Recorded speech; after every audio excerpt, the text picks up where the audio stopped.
She cooks nothing but chuck wagons, stew, and her name is Minerva.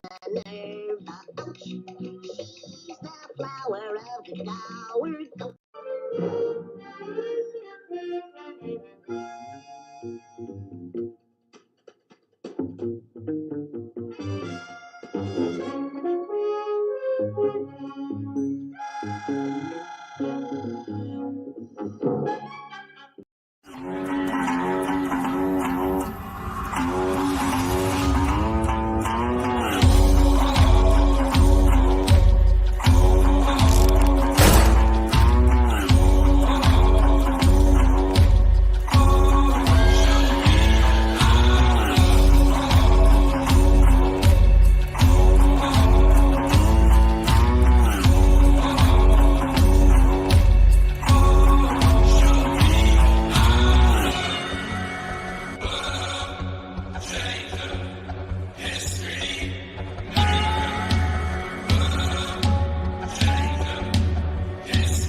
Do you guys know who Ed Sullivan is? Does anybody out there remember who Ed Sullivan is? Because if Ed Sullivan was here right now, he'd say, I've got a really big shoe for you tonight. A really big shoe. I got a list. I got a list over here of stuff that we're going to cover. And of course, the big one at the end, the big finale, of course, is the Bigfoot War of 1855. The stuff that legends are made out of, or that make-believe legends are made out of, something like that. But we'll do a little bit of a deep dive into the legend that is the Bigfoot War of 1855. But we got plenty to hit before then. In fact, let's hit the chat. Let me give you again a warning. You are watching Aaron live. I'm Aaron. I am a, dare I even say, I think like 35-year comic book veteran. That doesn't mean I fought in any wars. It just means I drew a lot of them. And so I'm here to impart upon you stuff that I know and stuff that I think. And that's pretty much all I'm doing. It's getting a little messy back there. I need to clean that up. But I will say today, I was tasked by my wife, Shelly, you all know her, to put together a new headboard and bed frame for the bed in our plug in my phone here. You never know when you charge whenever. You always charge your phone when you have an opportunity to, because you never know when you're going to use it up. But anyway, so I've been doing that with the help of a friend of mine came over, and he had like tools and stuff. And so as I described it, he was more the quarterback and I was sort of the offensive lineman. He was calling the plays and I was, doing whatever I was told. But anyway, we managed to get it done. It looks nice. And there you go. So that's my day. All righty. Well, of course, church in the morning, then the bed. And now this. Will I ever draw again? Oh, I will. And I'm going to show you some stuff I've been drawing, but that's later. Now let's get back to the chat. That's you. Pantheon's here. He says, greetings and salutations. Stealth X5 says hi. Robert the Bruce is here. Leg Kick is here because Leg Kick is almost always here. Paul Taylor, our resident biologist, coming in all the way from Canada. I got something from Canada today. Well, yesterday in the mail. We're going to share that. Randy Howell, also from Canada, says, happy Groundhog Day. My daughter sent me like a Bill Murray little meme, said happy Groundhog Day, which I was completely unaware that today was Groundhog Day because I just don't pay attention to, well, let's face it, anything. So I'm lucky I know that today is Sunday at this point. Spaceman's here. Aviator Surge is joining us. Toxic Dust 13. Passmaster Dan. The Geek Easy. He says, the life hasn't killed me yet. No, me either. I'm still hanging in there. Brian Suddenly Old. Andy Dowliff, The Geek Easy.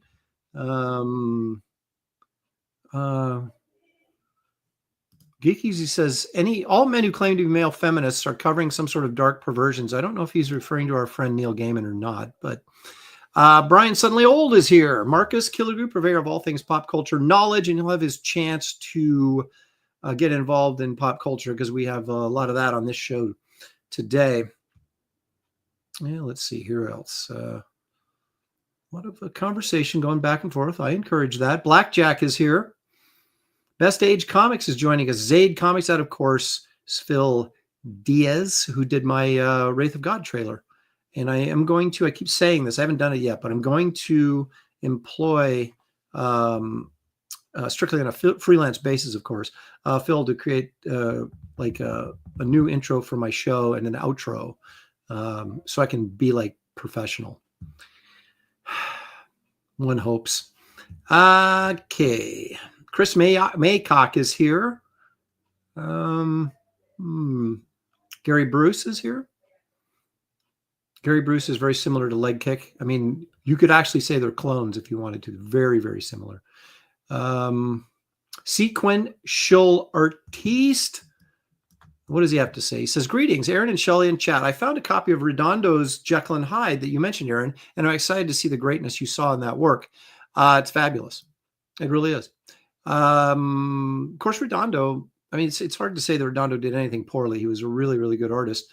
And as I've said before on this very show, I'm sure that he took over for Wrightson on Swamp Thing, and his Swamp Thing work is fantastic. It's just not Wrightson. So it's like following Bernie Wrightson kind of sucks for him because he could have stood on his own doing that book. It was that well done. It was really, really good. So anyway, there you go. Blackjack says, yes, I do know who Ed Sullivan was, but he was way before my time. You are old. Indeed. Well, in truth be told, he was way before my time too. Well, not way before. A little before my time. I was a wee child in the 60s. I was born in 64. So, you know, by the time I was a TV aware, Ed Sullivan was gone. But I'm a student of history, sort of. So, like, you know, keep track of that stuff. There you go. Creative Faye knows who Ed Sullivan is. Variety show Ed Sullivan, yeah. Topo Gigio, the Dancing Bear. That was more like Kirk doing Ed Sullivan. Terrible. Old Dirty Fatty's here. He says, OMG, you're old. Dale A says, Aaron will fight the upcoming Bigfoot Wars of 2026. I'm prepared. And I'm going to enlist the aid of Billy Tucci because I think Billy's a warrior. He's got the weapons that I need. Get Graham in there too. Graham's not afraid to pull the trigger and take out a large monster. So those are the guys I would hook up with for sure. Now, see, this is Geek Easy. This is like a real veteran. It says, you are a comic book veteran. I am a veteran of a foreign war. There you go. That is way more impressive and much more important than what I do for sure. Daryl Wayne is here. There's Past Master Dan. I clicked on that accidentally, but that's okay. Yeah, who else? Michelle Bowers is here. Thanks for joining us, Michelle. Paul Taylor says the mail is finally flowing again now the stupid strike is over. There are still people sending me emails going, hey, I just got my Kit Carter. And I'm like, in Canada, I'm just going, whoa, because I mailed them like in November. So there's David Brohock. Yo to the homie and the chat. Thanks for joining us, David. I'm going to have to call you next week. Get caught up. Let's see here. Okay. There's Sequential Treasures. James, all right, I'm here. So now the good times can begin. Well, we're still not to the good times yet, so you're early. Did I play? Are you asking me? Did I play D&D back in the day? Are you kidding me? Do I look like a guy who played D&D? No. I made fun of people that played D&D though, like my son and his friends. Yeah, I think that's good. Aaron's not old; he's weathered. Yes, I think I'm okay. Look at that. Past Master Dan is 60. So am I. We're kindred brothers, I guess, or something like that. Stealth X5 for $2 says hello. Thanks, Stealth. Appreciate the contribution to my, well, I can't say my kids' college fund. I guess now I'll say to my retirement fund. Thank you. Luffy. Pastel is going to release all files, including Aliens, Bigfoot. Hope they confirm cache soon. Those are files I'd like to see. Especially the Bigfoot files, if they actually have any. They got files full of blurry pictures. They're just waiting to unleash on us. Blackjack says, hey, Ron, you and Andy were talking about a professional's calendar. Yes. You guys should each do a month where you do your own characters, then a month where you draw one of the other bros' characters. Well, or I could draw like two of my characters. And then that way, I'm even promoting myself more. Sounds kind of selfish, but hey. Violent Comics is here. Jack Elmy. Oh, he says, Canada Post might go on strike again. Oh, God. Well, hopefully not when I have to fulfill my next campaign. Phil for 5. Thanks, Phil. This is a paid advertisement. He says, hey, Aaron, just launched the Doug Mankey cover for Psycho Slumber on Indiegogo and now on Kickstarter. Hope you all check it out. Shipping starts in April. There you go. So he's got Doug Mankey. Doug's a good guy and a great artist. And so Doug did a cover for Phil. So you guys check it out if you haven't yet. I would assume you can just search Psycho Slumber. But Phil, you're wrenched. You can actually put your own, that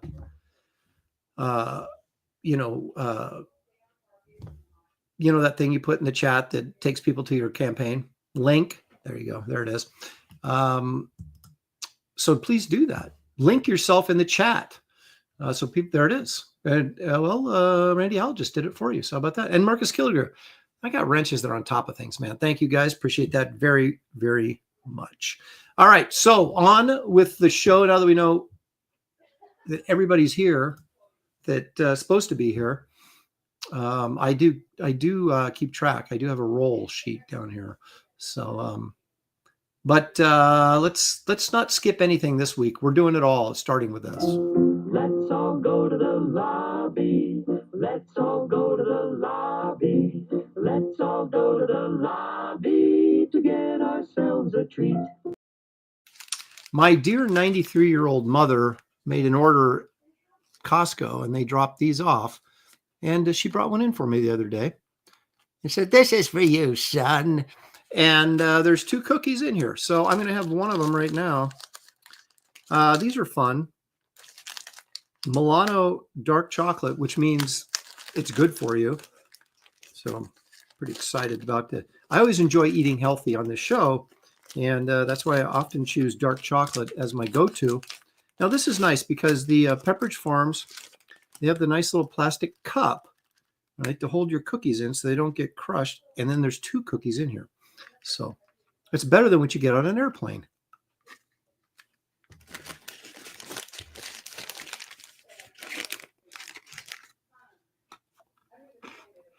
$140 calories for 2 cookies. That seems okay. And they're, because it's dark chocolate, they're the good kind of calories.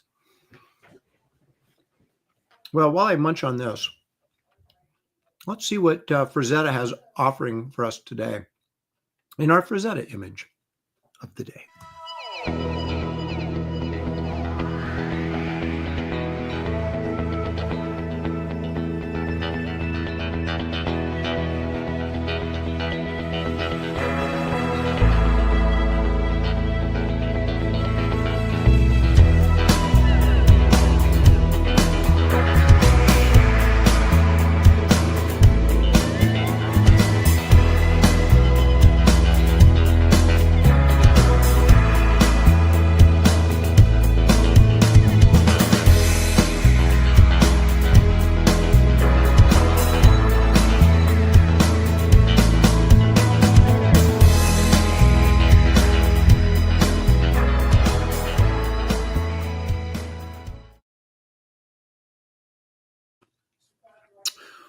I don't know if technically that book is part of the Pellucidar series.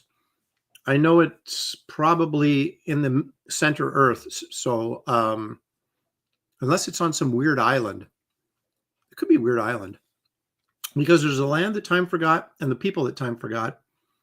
They could be, but all I know is there's dinosaurs and cave dudes in them. So that qualifies for Pellucidar for at least what I'm doing. Now, it's not my favorite painting. There's some nice energy in it, you know, the girl's figure and everything, the movement.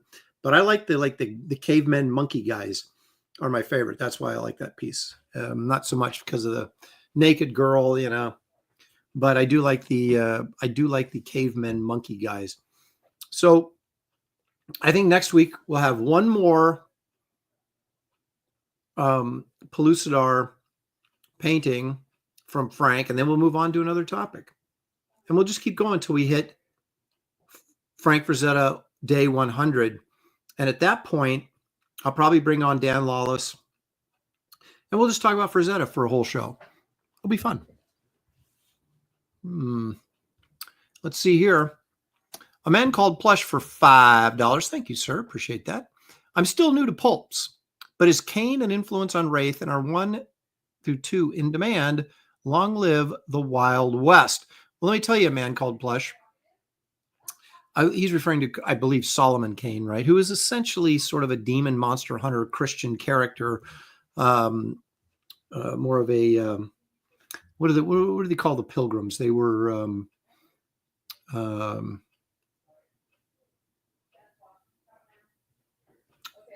can't think off the top of my head what I'm looking for there, but yeah, essentially a Christian character that would fight the menace of monsters and evil. And I will say, no, I'm a big Solomon Kane fan. Don't get me wrong, but I don't really feel that the two of them crossed over. I'm just a monster guy. So I took Wraith. Well, Wraith originally, and I've told this 100 times, so I'll tell you one more time for Plush, was actually a revamped version of the Western Ghost Rider. And I wanted to make him more interesting than just, chasing around Western bad guys. So he was going to be a monster hunter, right? In fact, every series I pitched to Marvel, I had a Deathlock series where Deathlock was a monster hunter. So it was like, I knew eventually one would get approved.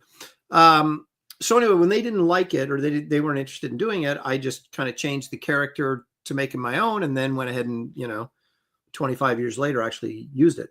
And so yeah, there's some similarities obviously with Solomon Kane, but I wouldn't say that it was an influence in any way, at least consciously.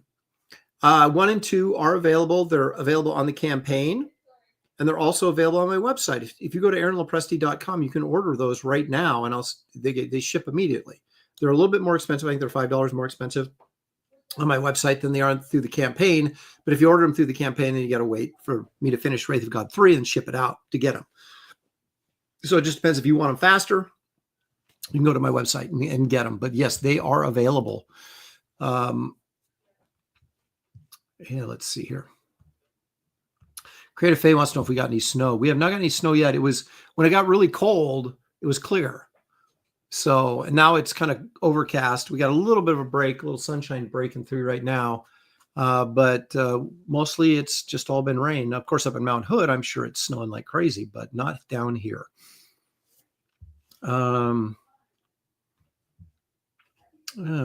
Toxic Dusk 13 says he's eating an egg. I had eggs for breakfast. I made myself a ham and cheese omelet. Man Called Plush for 2 says Fire and Ice changed my life. I've never watched, I have watched it, but only once, and it was recently because I'd never seen it before. I was familiar with the movie poster, obviously, and knew that Frazetta worked with it, and actually have a Fire and Ice portfolio of Frazetta pencil drawings, production drawings from, I assume, from the movie or for the movie, but I'd never seen the film, and so I did catch it, and it's not the greatest thing I ever saw in my life, but I love the subject matter. That sort of fantasy, wizards, warriors, cave dudes, goblins, I love that. And so I did like the movie, although I don't know that, like Wizards, the Ralph Bakshi film Wizards, which came out in 1977, not a great movie, but I still loved it because of the subject matter and all that stuff. So, but there you go. So yeah, I liked it. I'm with you, I guess. Doc Brewski says, Sup, Lopez, how's your Sunday going? So far, so good. I built a bed frame and I feel pretty good about that. Not by myself, I had help, but I did participate, and that's, makes me claim some ownership to it. The Dawnster says, hey, Aaron, much love to you and Shelley. Thank you, Dawn. Appreciate that very much. All right. What should we go with first here? I guess we're going to go with a commercial break. If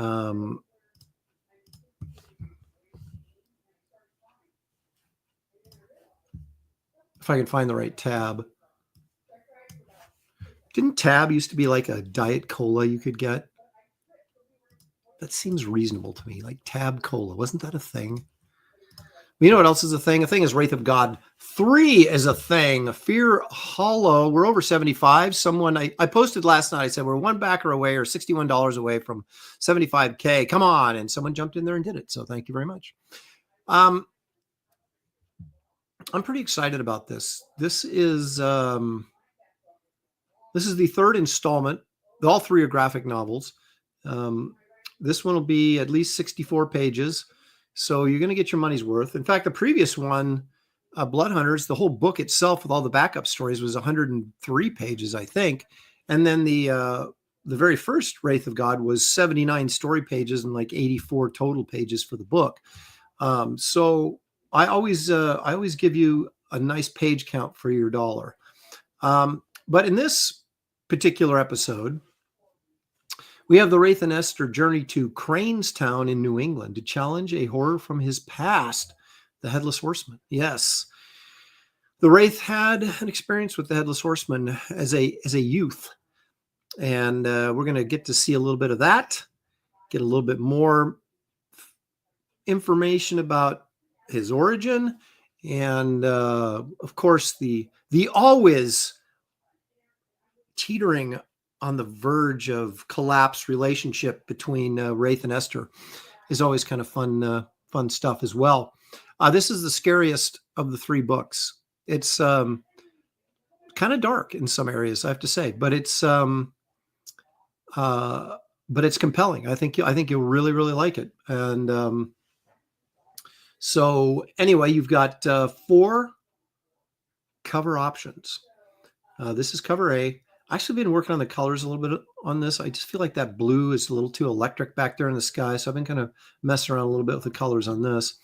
You can get this is the EC variant, if you will, tribute cover to EC Comics from the 50s. That's cover B. Cover C is, of course, the 1972 Marvel box art cover. This has quickly become my favorite one. It wasn't when I drew it, but the more I look at it, the more I love that, just that funky yellow. I love it. It really feels like a comic book right there.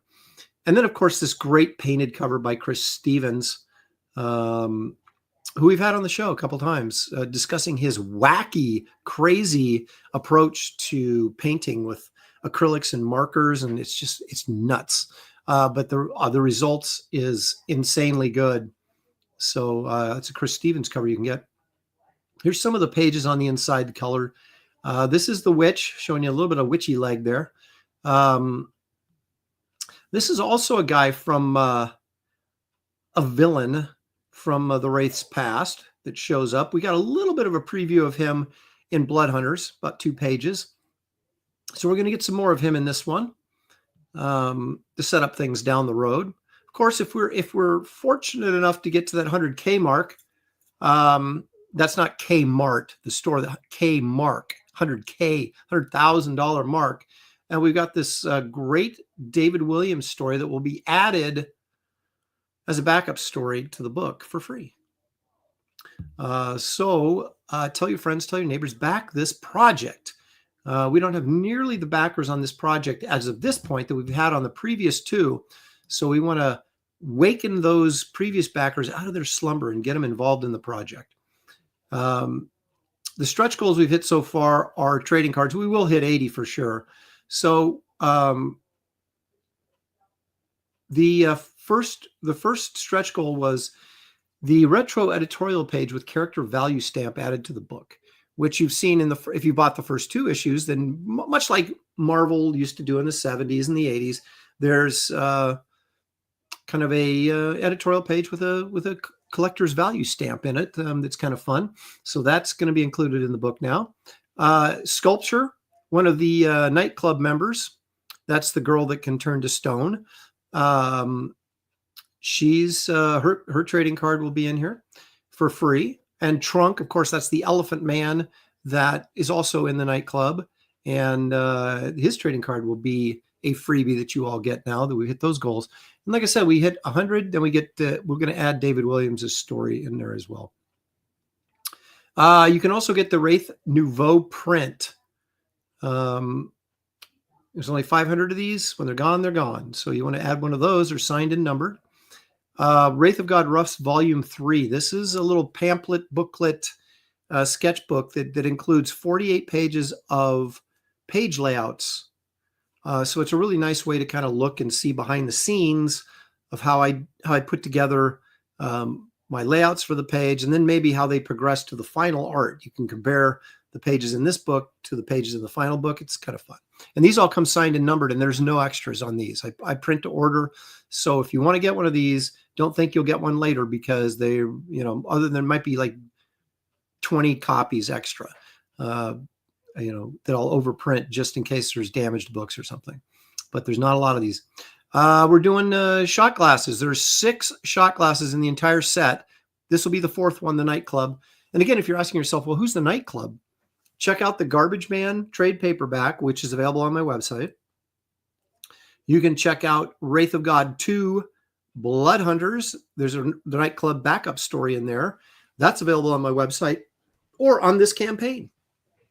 And that will answer all your questions about who the nightclub is. You can also get these nice clay. These are the kind of the heavy ones, the poker chips.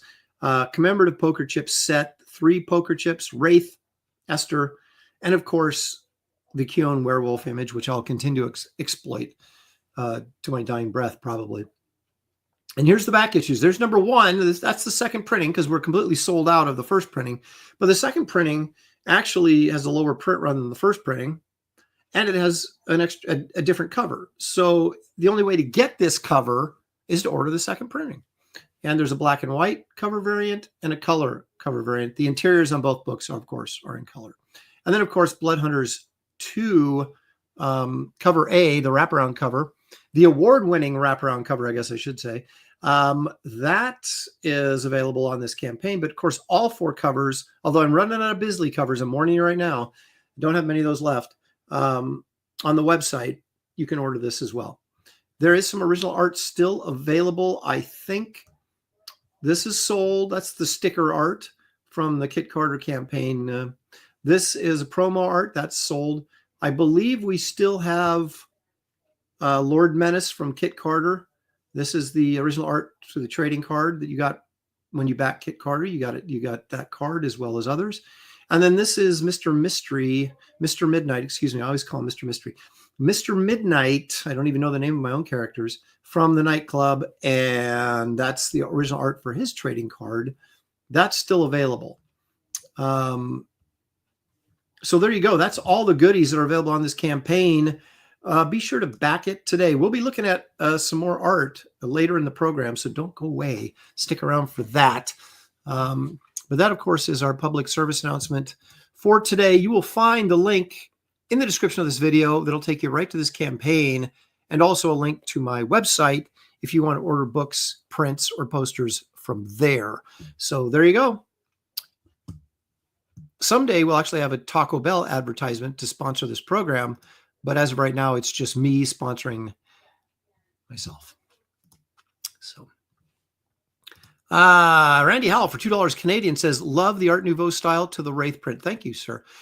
Sold the original art to that when the campaign, we first opened the campaign.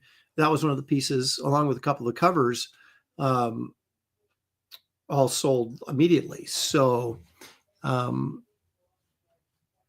those are that Nouveau piece. I was kind of like, maybe I should have kept that, but too late. Sold. That's fine. Evil One for $5. Chris says, will Wraith 3 cure an awful cold or whatever I have? If so, I want about 500 copies. Got sick on my birthday yesterday and I need a comic book cure.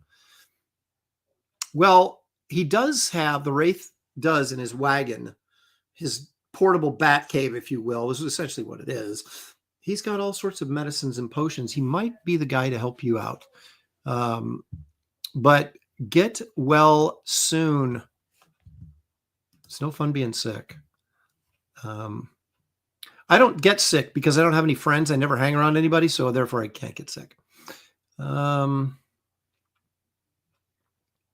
Let's see. Sequential Treasure says, Aaron should share this art acquisition of mine to honor Black History Month. I don't even know if I want to look, but there it is, you guys. You want to go see what James picked up? Follow that link; it'll take you right there.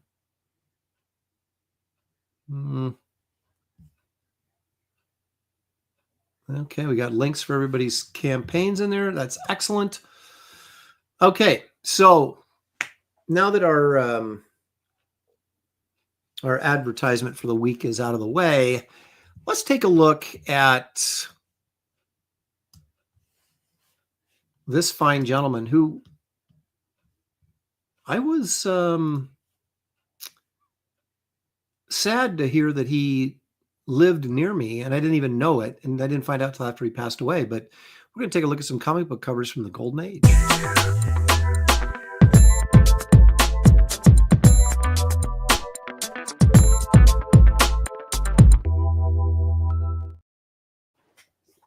Yes, the late, great Alex Schomburg lived in Newberg, Oregon, which is half hour, maybe 45 minutes at the most from where I'm at. And I didn't learn about this until after he passed, or I would have pulled a Steve Rude, and like Steve Rude just showed up at Jack Kirby's house or Paul Gleasy's house unannounced. I would have just driven to his house, found his house, and I might have called first and asked if it was okay if I come by to meet the legend, Alex Schomburg, but I did not know that while he was still alive. And so I missed a golden opportunity with a guy literally in my backyard. It's kind of a bummer. Excuse me. Yeah. Every time I drink water, here it comes. So anyway, enough about that. Okay. This is kind of a top 10. I don't know if it's in any particular order. The top 2 are correct, but anything underneath it, I tried to kind of get them in order of what I thought were probably his best covers. All right, here we go. This one is, these are all 1940s Golden Age goodness. I love this one. Now, this is the Black Terror, who of course first appeared in Exciting Comics. Look at how bad these Nazis are. They're injecting candy bars with poison. And then as you see back here in this window, the Nazi is giving the candy bars to these poor innocent kids to poison them. And as you can see, the Black Terror's sidekick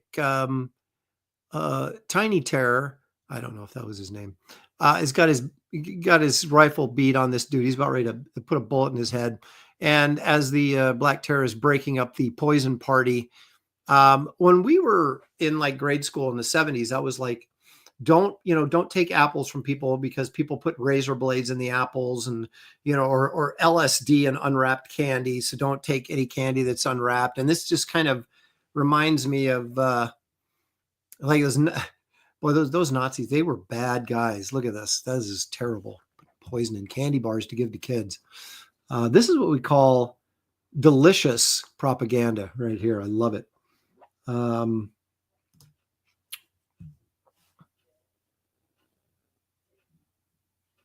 Stealth X5 says, I just ordered another print. Thank you, Stealth. That will go out tomorrow, of course. Okay. Now, this is a classic cover. Some of you may be familiar with it. Some of you may not, but you're about to be. What's shocking about this picture is that that's a 9.6, that there is a book from 1941 that's a 9.6. And I don't know if this is an Edgar Church copy or not. It is not a Mile High copy. So somebody else besides Edgar Church, who is responsible for the legendary Mile High collection. And is that just freaking a 9.6 from 19? That's just incredible. But anyway, this is Daring Mystery Comics, again from Timely, who became Marvel. Timely became Atlas, became Marvel. Schomburg did a ton of work for Timely. He did work for other companies, but the majority of his stuff that you'd be familiar with would have come through Timely or / Golden Age Marvel. The Thunderer. I love this guy, the Thunderer. And then we have the Fin. So he has a fin on his head. I assume, yeah, he's fighting underwater goblin dudes. You got the Blue Diamond. The Challenger. Oh, I had a character called the Challenger when I was like 12, when I was doing my own comics when I was 12. And then I thought it said Captain Boring, but no, it's Captain Daring. Why would you have Captain Boring as a character? But anyway, I love this one. I don't like I hate little panel art, but I do like this strong central figure in here that sort of draws your attention. So another classic from Schomburg. Now here, he did a ton of covers for Marvel Mystery Comics, and they used Marvel Mystery back in the day to usually run Human Torch stories. So Captain America had his own title. Submariner would also appear in here, but this was Human Torch didn't have his own. Well, the Human Torch, I take that back, did have his own book, I think, but not till 1941. And Marvel Mystery Comics started in 30. Oh God, I want to say 38, but it might have been 39. And so then they would run features of these guys in Marvel Mystery Comics, Cap, Submariner, and Human Torch, until they all got their own titles. But even as Marvel Mystery continued on, it seemed to always feature the Human Torch and his sidekick, Toro. Anyway, again, another Nazi cover here. And of course, these, if you're a collector of these Golden Age books, these are the ones that everybody wants, the Nazi covers, and are, more expensive than the non-Nazi covers. But I love how they got the little U.S. planes attack Nazis. Torch fires one of the invasion barges.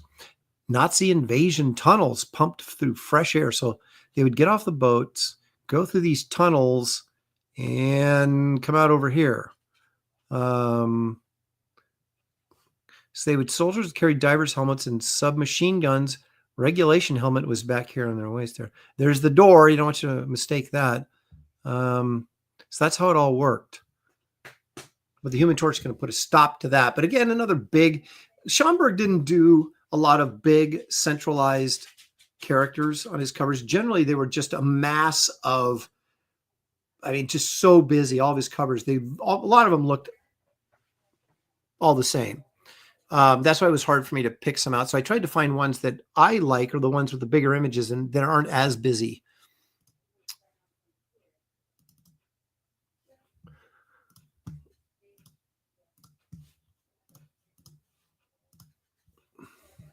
This is a good one. This is just well drawn. I don't know why the Black Terror doesn't have his mask on.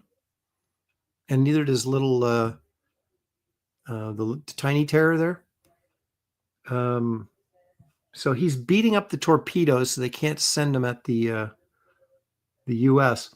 Now, this guy back here is shooting over here. I don't know who he's shooting at. This guy's shooting up here, so they're not very good. I guess that's why they're on the sub, because they're not really good with firearms. And plus, I don't think you should be like firing a gun in a sub. Probably not a great idea. But look at the inking here. Look at the little feather lines here. This is really nice. Great looking face. This is nice work, especially for the time period. Yeah, that's what I was thinking. He goes, yeah, you keep hitting that bomb with that sledgehammer, eventually it's going to explode. I think he's just destroying. If you look over here, I think he's just destroying the propeller on it. I don't think he's, you know. And how did the Black Terror get on board this sub?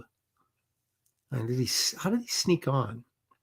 I don't know. Black Terror, one of the fun non-big two characters from the Golden Age that now in public domain.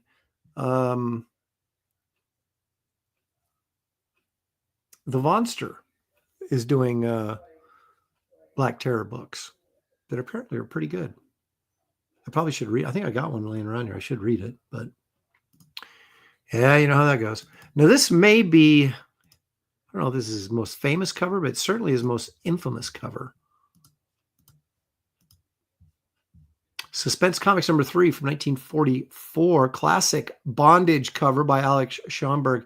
So you got all these like, are these Nazi Klansmen? I mean, is that a thing? Or is it just they're Nazis and these are like their satanic ritual robes they're wearing and they're going to sacrifice this poor woman? But Jungle Jim is here to save them, I guess. Is this, oh, I see the red is actually the light from the fire down here. As you can see, he doesn't have a shirt on. This guy's shirtless. So that's just the red lighting from the fire. So they're probably white robes. So they're like Klan robes, but they're Nazis.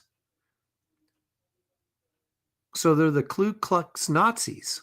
Crazy, man. This is an expensive book because this is this is considered one of the more classic covers, bondage covers from the Golden Age, where bondage used to be a pretty regular thing. Now, I almost bought this one. Bedrock City at San Diego, pre-COVID. So it was a few years ago. They had an 8.0. Was it an 8.0? I think it was an 8.0 of this. This is Human Torch number 8, where we have a classic Submariner Human Torch battle. And I want to say he wanted $5,000 for it. Instead, I bought a Captain America issue for $3,500 because $5,000. I was like, man, where am I going to come up with $5,000? I was selling tons of stuff to get the $3,500 to buy the Cap issue. So, but I kind of wish I'd gotten this now. But you know, good Schomburg cover. I don't know. Is Submariner has a anti-flame fluid thrower.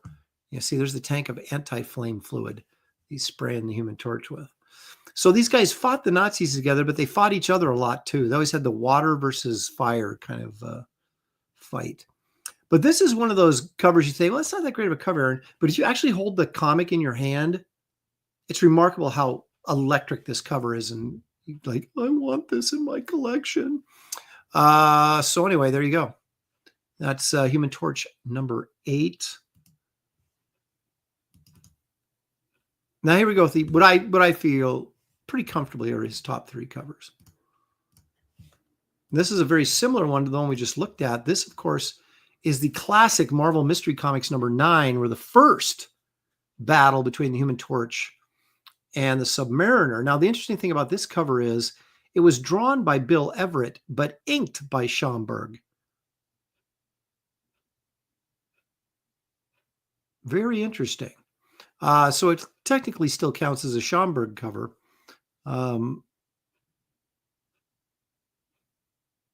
Look at what you get.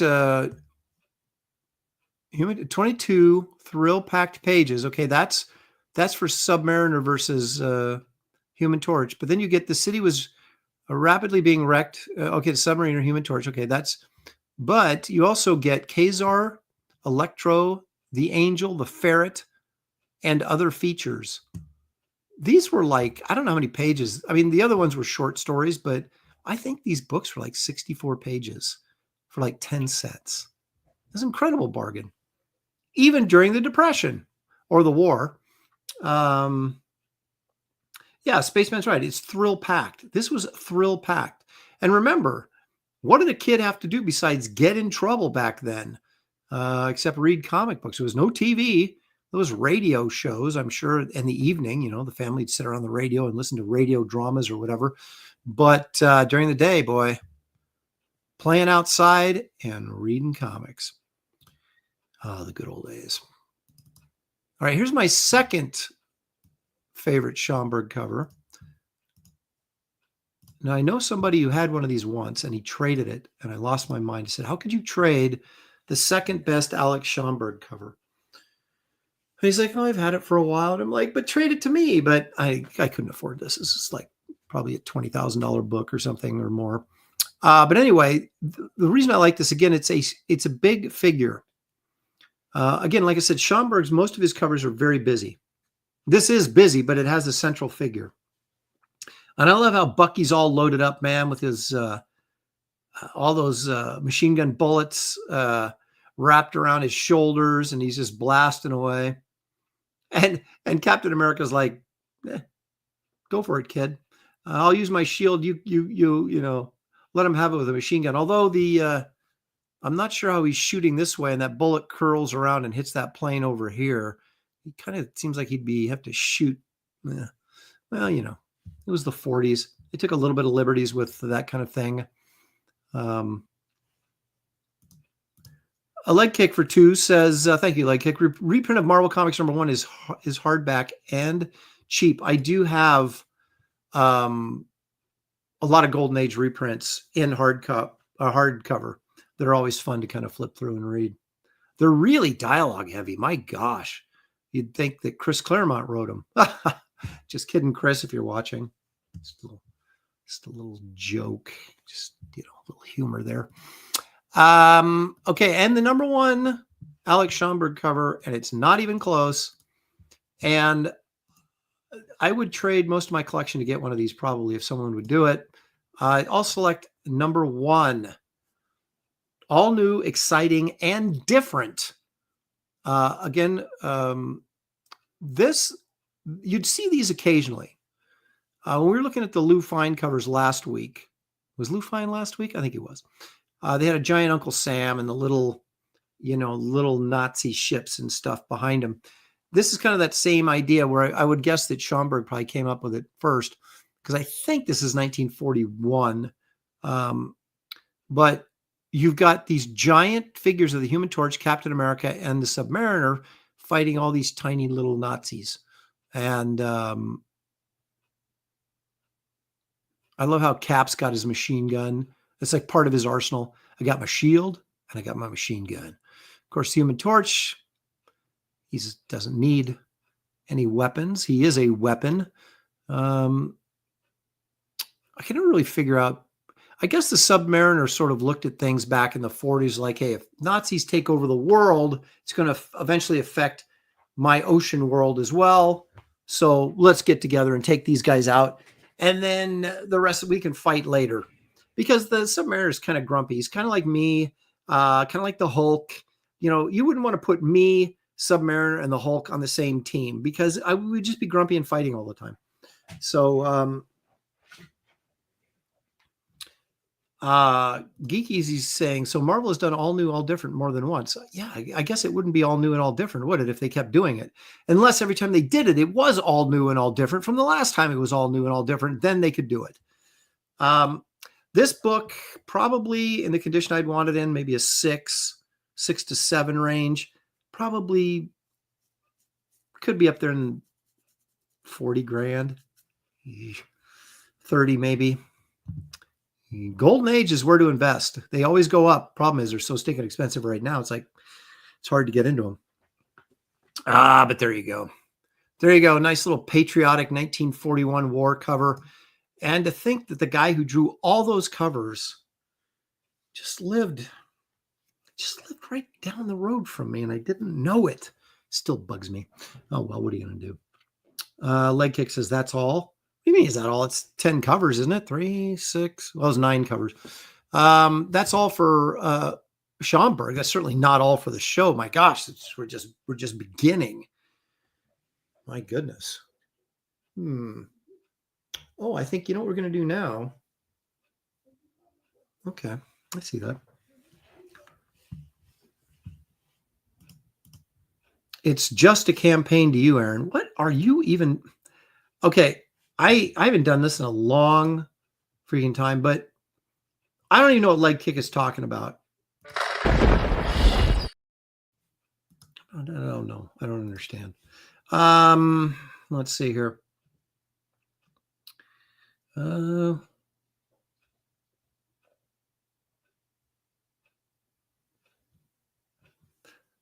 Mortal V says, Namer's head shape in these old comics is funky. It's like a triangle. Very weird. But hey, you know, that's how he rolled back in the day. David says, Namer. All right. Green Laser, there it is. All select number 1 and 6.0 on eBay for 21 grand. Yeah. So if I got up to 7, I'd probably be looking at 30. So yeah, I could still get into a 6.0 for 21,000.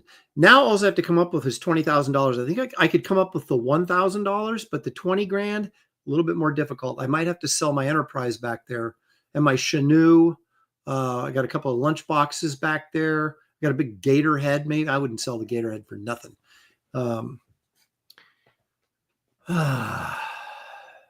Angela Chocolates Curry is here, and she says, I'm making Brussels sprouts. I used to hate Brussels sprouts when I was a kid. Now I love them. If you balsamic vinegar and you bake them or grill them or however you might want to do that, they're pretty good then. Just throwing that out there. All right. So what's next? What's next is the question that I know you guys are asking yourself probably at least once a week. If I can find it. Yeah, it's like, what did I buy now?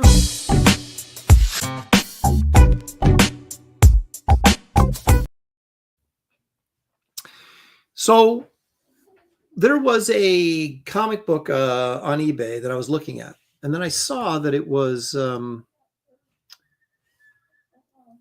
being sold from a local shop here in Portland. And I brought that up to my son, and he said, well, we should hit some of the comic shops. And I'm like, okay, when are we going to do this? Well, I got to do it this weekend. Blah, blah, blah. So anyway, we went yesterday.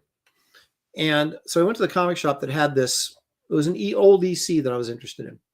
Well, it just so happens that there's a one-day comic show down in California called the California Comic-Con. It's a one-day show. And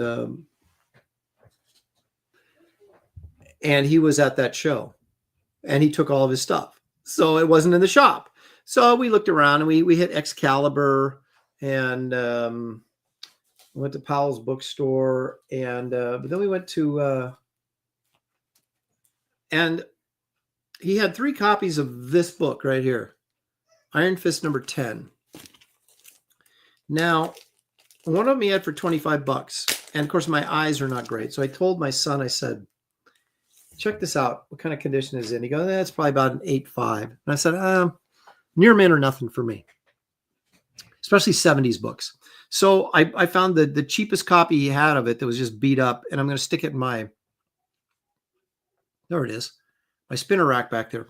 But it's Iron Fist number 10. So I paid $6 for this piece of garbage. And but why did I get it? There's got this great look. I just think that's a really great John Byrne splash page right there. He's the Kung Fu Killer. He's wanted for murder. Yeah, Dave Cockrum cover, John Byrne on the inside. This is what Byrne, I think, started at Marvel. Started on Iron Fist. And I remember, I'm looking for a good page in here to show you. Oh, here we go. And I remember buying these off the newsstand, or some of them. I wasn't a regular reader, but a semi-regular reader. And I thought the Byrne artwork was really, really cool. And I just thought, I thought Iron Fist was cool. He kind of like a masked superhero. I liked the mask, kind of had those Spider-Man eyes, sort of. And he was a karate dude, but he had the Iron Fist. So, he was a little bit more powerful than Shang-Chi, I would guess. I love how everybody that was black had like this massive fro back then. Who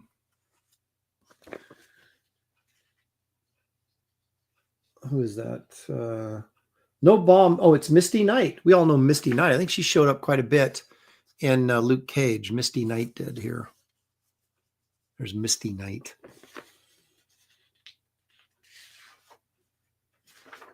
But I always thought it was funny that karate guys always had karate villains. Like superheroes would have superhero villains, but karate guys would have karate villains. Look at this old ad here. So that's a Romita Thor, a Romita Captain America, a Romita Spider-Man, a Frank Bruner Howard the Duck, that looks like a Trimpy Hulk, but it's not a Trimpy Hulk. It's like someone redrew a Trimpy Hulk. Well, that might be Trimpy. Okay, and then you've got a Gil Kane Daredevil, a Gil Kane Conan, a Jim Starlin Captain Marvel, a Buscema, I think, Human Torch back there, and I don't know who did the Iron Man. Not sure on the Iron Man. That would have been before Bob Layton. I'm not sure who drew that. But anyway, you could get, this is your mail order form, right? So you'd get your books mailed to you. And what they would do is they would fold them in the middle like this and then put like a paper band around them. And so they'd come creased in the middle. Not for collectors like me. I had to have them flat. Now, it was after a while, people were getting pissed off that they were mailing them folded. So they said, now they would say in their ads, now mailed flat.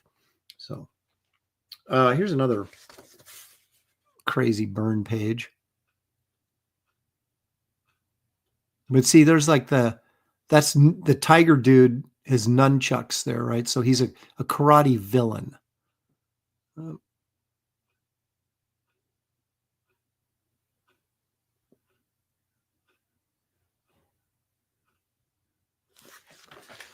So I do sort of second-handedly.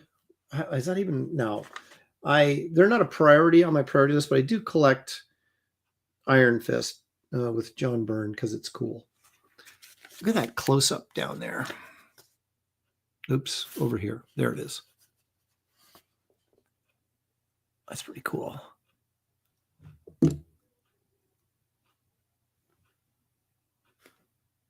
Let's face it, John Byrne was pretty freaking good when he wanted to be.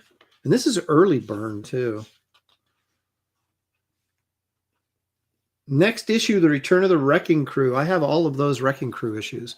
But anyway, so there you go. Iron Fist number 10. The only reason I really got it was because I like looking at that. And if I got a slabbed copy of this, which I wouldn't because it wouldn't be worth it, but you wouldn't be able to open it up and look at that cool splash page.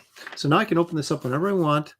I can do this with it and not freak out because it's already ruined, and put it in the old spinner rack, which I will do. But that's not all. Now, remember I told you a couple of weeks ago that I got Christmas money from my mom and someone in the chat. You still get money from your mother? My mom's 93 years old. She can't shop, so she just gives everybody money at Christmas and on their birthday. So, of course, I used my money wisely as I invested it in a comic book. And this showed up from Canada. This is Avengers number 94. This is Neil Adams, baby. Now, It's a 9-2, December 1971. Captain Marvel, Super Skrull appearances, Fantastic Four cameo, Kree Skull War continues. Neil Adams did issues 93, which is a king-size issue, 94, 95, and 96. And they're just killer. All of them are.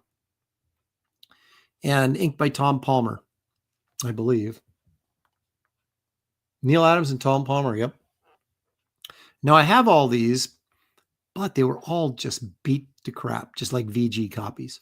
So when I find a good deal on these, I buy them in higher grade. So then my VG copies can now become reader copies.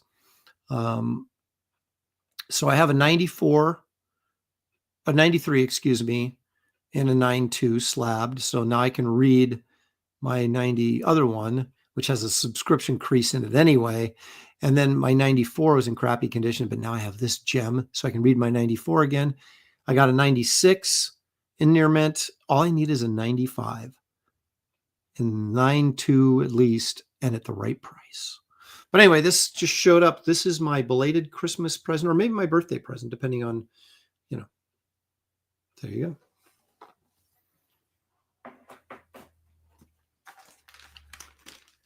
It's good, clean, wholesome fun for you and the entire family.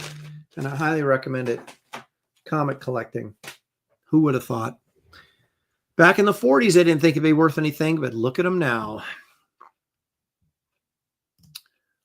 I am not a big Tom Palmer fan, but I love him over Neil Adams. Love him over Neil Adams. Man Called Plush for 2. Thank you, sir. He says, Bern Cockrum and Gung Fu for $6 is plenty reason to pick it up. Indeed it is. Well, now we're discussing the merits of Giordano over Tom Palmer. Tom Palmer was young when he was inking those Neil Adams stuff, too. Very young. Like in his X-Men, because he did the X-Men stuff that Neil did, and then he did the Avengers stuff. And the X-Men stuff is as cool. I've got those too.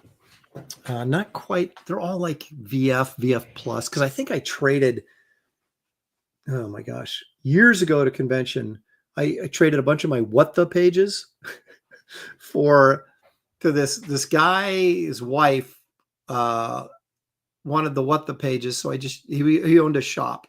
And so I traded him those for like, I traded for a bunch of Neil Adams X-Men, Buscema Avengers. I got a Submariner #1 and a Mad magazine or Mad comic #4. So I did pretty well for my crappy What the art, which maybe now is considered classic. I don't know. It's so old. Michael Bancroft, all the way from Australia, says, I have a whole bunch of 40s and 50s Australian Superman reprints. They smell great. They do. I love that smell. Although I got a book not too long ago, a slab book, and it came out of the box, and it had a weird moldy smell to it, but it was like kind of sickening sweet, like the smell from that Star Trek episode Obsession, with the gaseous vampire cloud. And it goes, it smells sweet, honey sweet, sickening sweet. But anyway, and I know I opened that box in like some mold spores, whatever, because I was sneezing and my eyes were itchy for a couple of days until I got rid of the boxes out of here. So the comic was encased, so it didn't have, no smell, but something in that box was getting me. Apex is saying Tom Palmer was a great comics master inker. He made pencilers shine, baby. Aaron, did you know about the Atlas artist editions? They came out with Al Williamson's Atlas. Are you talking about Atlas 70s comics, or are you talking about Atlas 50s comics where Marvel was Atlas? Because I'm not aware of Al Williamson doing any work on either one of those. Aaron, did you know about the Atlas artist editions? It just came out with. I didn't know that there was.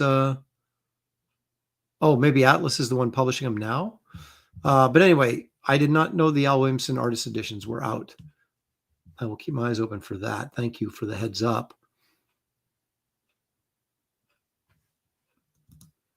Mortal V says, Aaron, if you catch this, may I post Tommy Patterson's GoFundMe throughout the chat? You may indeed. I didn't know him, but that was tragic as well. I don't know what the circumstances were him passing away, but that's the guy that just passed away, right? I'm not confusing him with somebody else that has something else going on. Apex says, Al Williamson worked in the 1950s at, oh, he did. Okay. All right. I know he worked for EC, but I didn't know if he was working for Atlas or not. See, you learn something new every day on this show, even if I'm not the one sharing it. I learned something. Marcus Kilger says, I got 50 girls, 50 book about Al Williamson. What a book. I get 50 girls. 50 girls, 50 book. Okay. I just was looking through some Marvel romance comics from the 70s. One of them had a Buscema cover, and I was opening up to see if Buscema did anything on the inside. And Gene Colan did the romance. It was the weirdest thing. It was like all those kind of dark shadows and stuff, but it was like a modern hippie romance. It was crazy, man, but it was cool. There you go. Louis Bright Raven says Fantagraphics is the one publishing the Al Williamson stuff. Okay, cool. Okay, yeah, then I was correct. Yeah, go ahead and post that GoFundMe in there, Mortal V. A lot of bad stuff has happened in this first part of this year. Very strange. Okay. What's next? Oh, get to show you guys some stuff. I'm going to show you guys some stuff.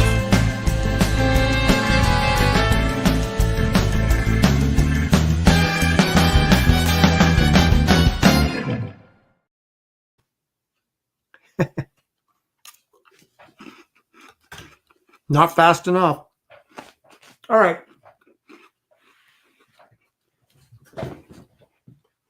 Somebody suggested that I should start drawing Bigfoot. I thought, you know, I may be onto something.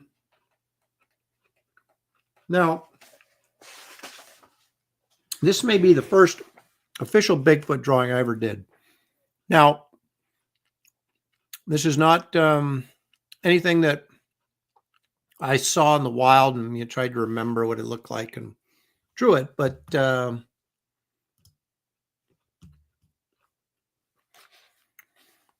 I have done a little bit of Bigfoot in the past. In fact, let's switch over here, shall we?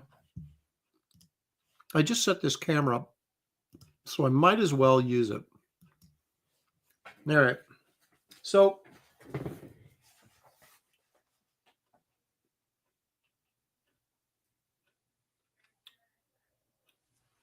I did this Bigfoot drawing, but then that was a while ago. But then this guy had suggested, I can't remember who it was in the chat, that I should do more Bigfoot. Well, this is a kind of a different take on Bigfoot there in the old sketchbook. It looks more like Big Hand, doesn't it, than it does Bigfoot, but yeah. So this I do to entertain myself late at night. But you're probably saying, okay, Aaron, well, that's really cool. But certainly 2 Bigfoot drawing is got to be the limit. You certainly would not have pushed it to 3, would you? And you know what I say to that? I say, yeah, I did push it to 3. This is a little bit more serious bent. I was thinking of, should I do like a Bigfoot print? Wouldn't that be kind of interesting? So I was kind of messing around, not really sure if I'm 100% happy with this, if I want to do something a little bit more clever. Kind of wanted to put some trees up here, and then I would do this on an 11 by 17. This is 11 by 14. So you'd have much more snow down here. So Bigfoot would be up at the top, and then it would kind of, the snow, and there'd be like some rocks down here kind of thing. Like kind of an interesting looking piece. maybe more of a Yeti than a Bigfoot, but you know, they're all relatives. So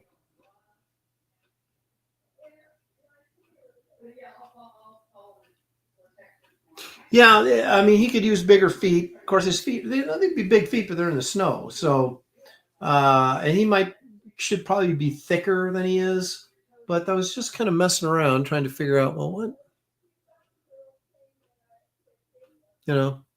So anyway, it's kind of like just putting some ideas down, you know, trying to get a sense of what I might want to do. And I also found this. I'm thinking, why didn't I finish inking this? This is a John Carter of Mars piece on hot press watercolor board, which is really nice to ink on. Really nice to ink on. So you can see I have the dry brush going on in her hair.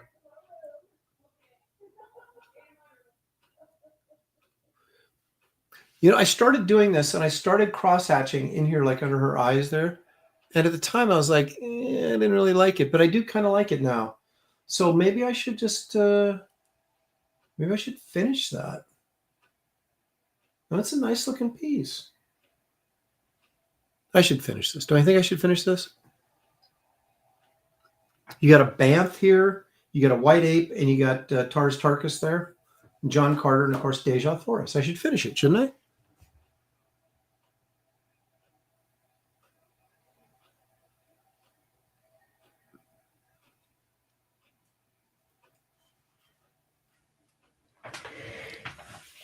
That's a big piece. That's like that's 12 by 18 or something like that.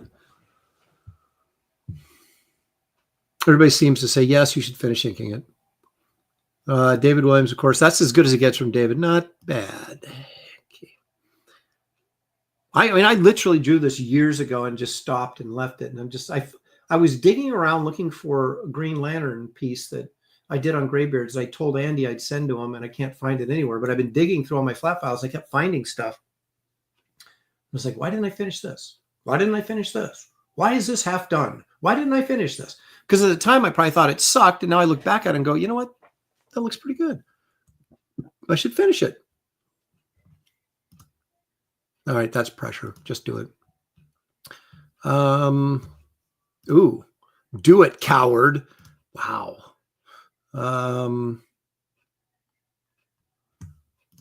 Put that first big foot. Gina Corter says, put that first Bigfoot on a t-shirt.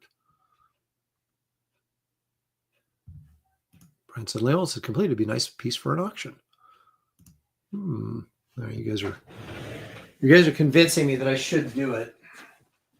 That's all brush too, and it's you got to be really careful. So I have to get back in my brush mentality to tackle that. But like I said, this watercolor board takes ink really, really well. Now I'll show you this because I keep messing around with it. But this is the splash page with the first shot of the Headless Horseman. So I'm still working on that, kind of roughing it out and getting my stuff figured out. This is page, what page is this? 14, I think.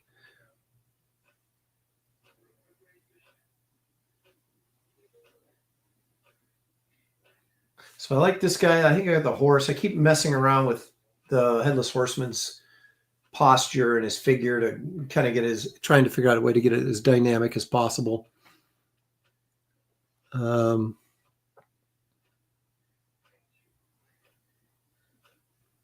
So anyway, that's to let you know that there's still stuff going on in Wraith of God. I'm working on it daily. So I was hoping to have this done by now, but I kept futzing around with that figure, the Headless Horseman, messing around with different positions. And I think I had it, and then I changed it, then I had it, then I changed it. And so we'll get there eventually.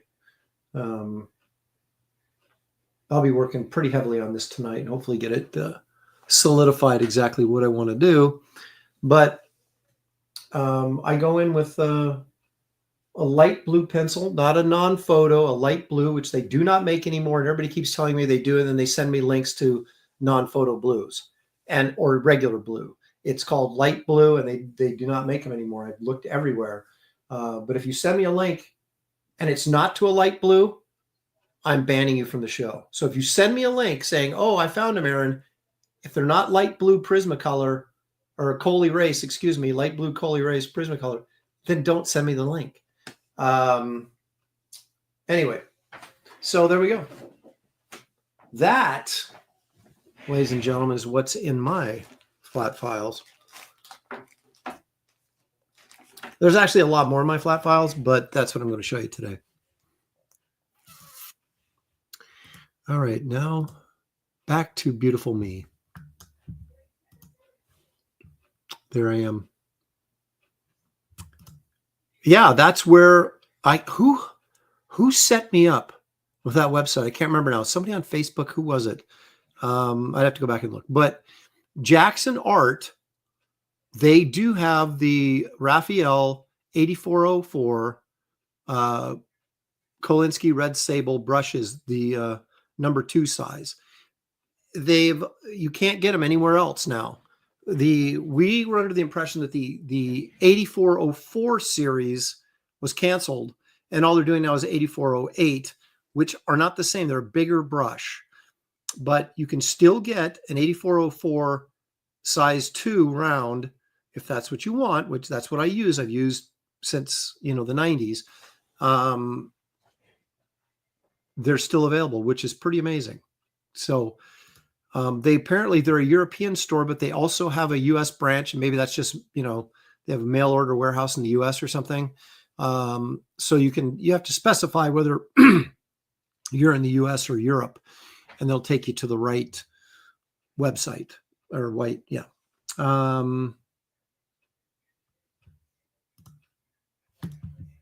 I don't know that I've ever done this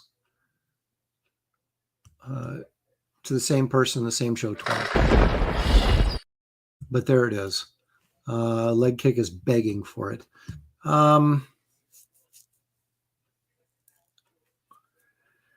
Yeah, I know. But I know a lot of people have good intentions, and they want to help me out. And they go, oh, yeah, Aaron, no, you can get, they're right here. They're right here. And everyone that has sent me, and I've probably had 5 or 6 people send me, they're always not the right thing. So, but if you did find someplace that had light blue, not non-photo blue, not blue, light blue, the Coley Race, then I would be interested. No,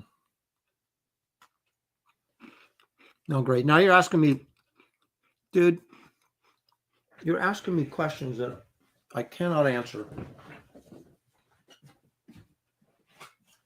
Hang on.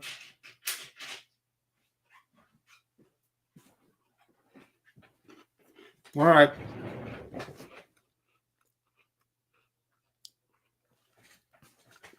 My gosh. 20068.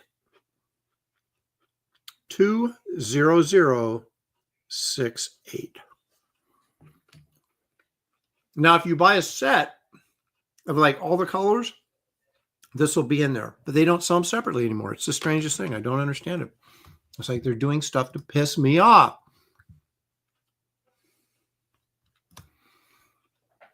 John Platt says, I recently bought How to Draw Comics the Marvel Way book and currently practicing drawing basic shapes and giving them depth and shading. It's an interesting read and drawn by Stan Lee, John Buscema. Yeah, it's great art by Buscema and some really great, it's amazing how simple the book is and yet how important and accurate it is. That you don't have to, it's not that complex. The simplicity of how he uses or explains foreshortening and, vanishing points and perspective and things like that. Perspective can get super complicated, but the way he presents it, it's very accessible. And it's just, I bought it when that book came out, I was 11 years old, I think. It was 1975, if I'm not mistaken. I was 11 years old. I bought it at the bookstore when it came out. The week it came out, I was there. I bought it and used it just relentlessly. And I don't have the original copy that I used to have. It was a paperback, and it probably just got destroyed. I do have now a beat up hardcover though. So, but I do have a copy, and it's a wonderful book. It's incredible. So, and I was stunned. I felt like as this 11-year-old kid, I was getting like inside information. I was behind the scenes, how that Marvel Comics was made, and I'm sure John Buscema did all the work and Stan just put in his quippy dialogue. But anywho. Oh, you want to know where I got this Luckenbach, Texas shirt? My brother-in-law lives down in San Antonio, and he got this for me. I love it. Or actually, my wife went down to visit him, and my wife got this. My brother-in-law probably wouldn't have good enough taste to get this for me, but my wife did, and brought it back. And it's very nice. Flannel. It's a nice winter shirt here in the cold Northwest.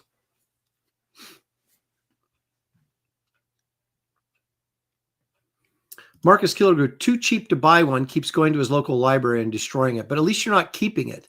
How many people do we know growing up? They're like, hey, I got, they show you these great books. Like, oh yeah, I got this in my grade school library. I just never returned it.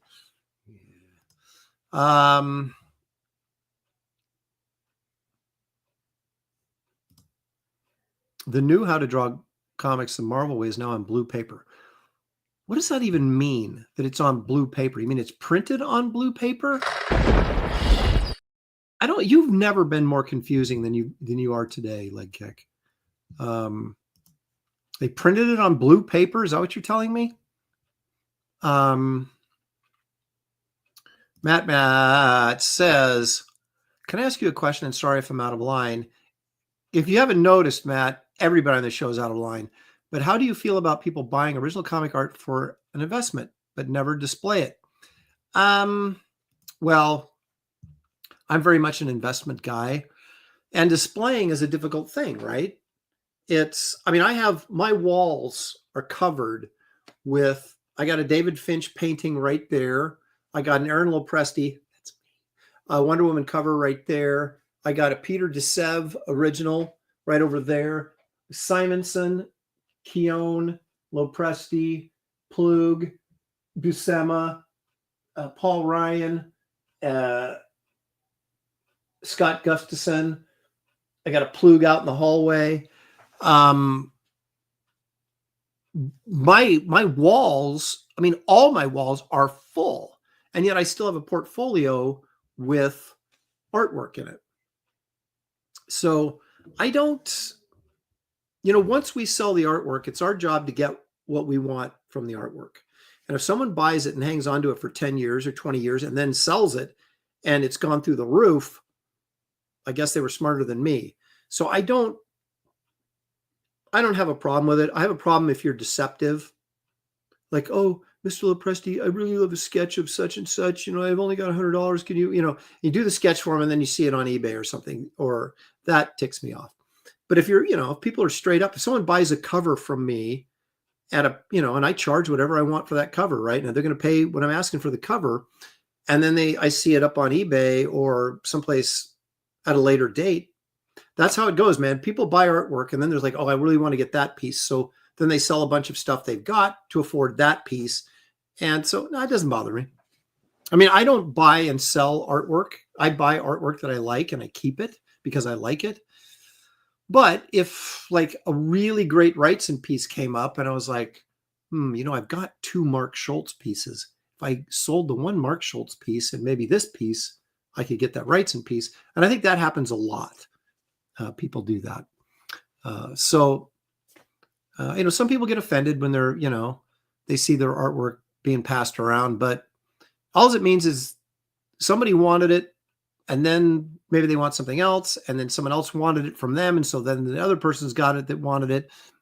So it doesn't really bother me as long as they're up front with you, and don't try to, work you to giving them a good price so then they can turn around and sell it for a profit. that pisses me off.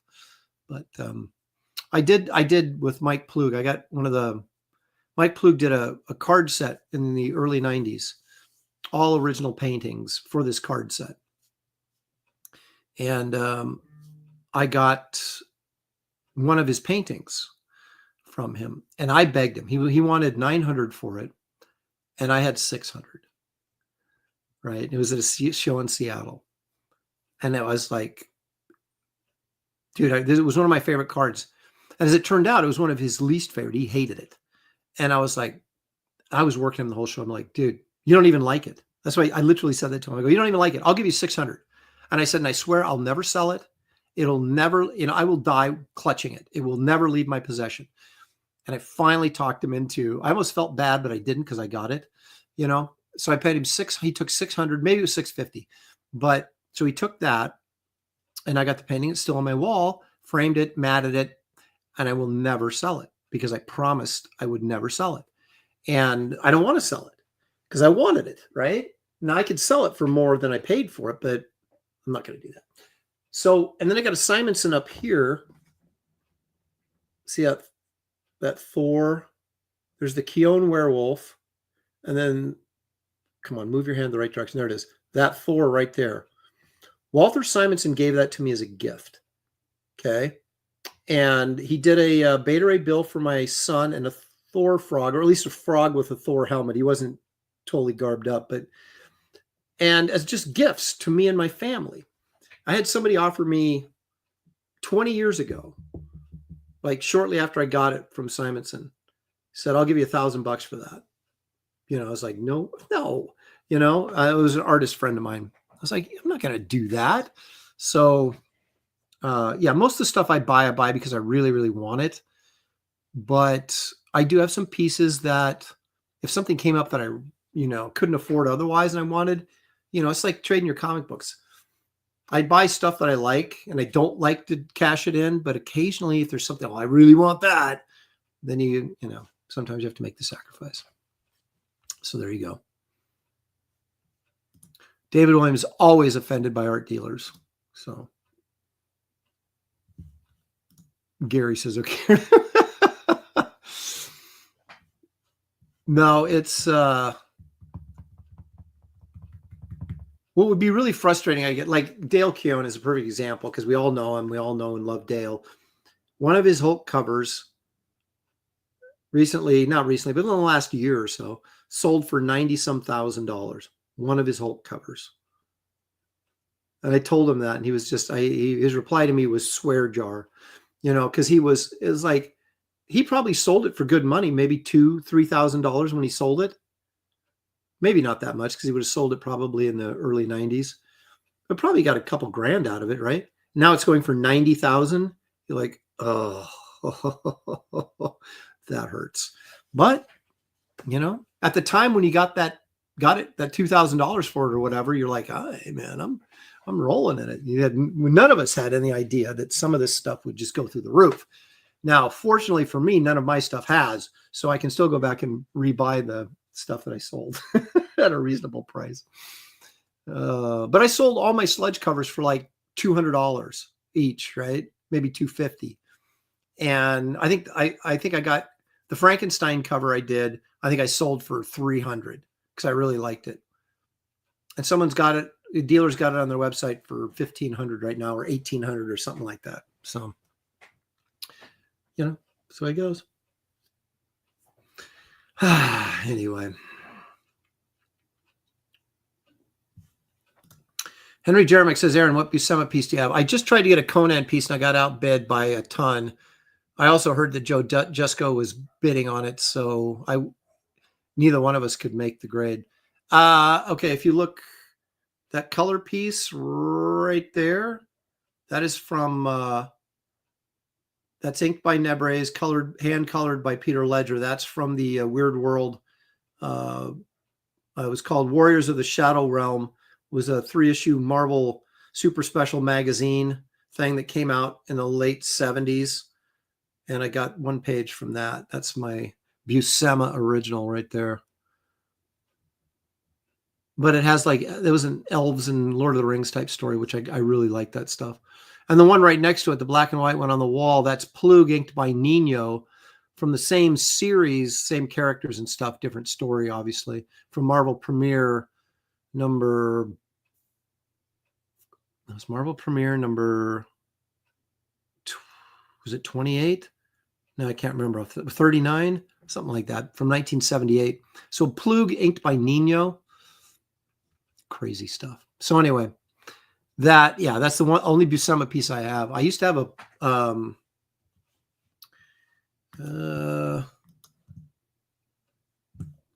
an Alan Davis Silver Surfer page. Oh God, I wish I still had that. From Clandestine. You guys remember that series that Alan Davis wrote and drew? It's from Clandestine #1. And here it is. I'm going to show you this, and we're all going to cry together, okay? I had this page.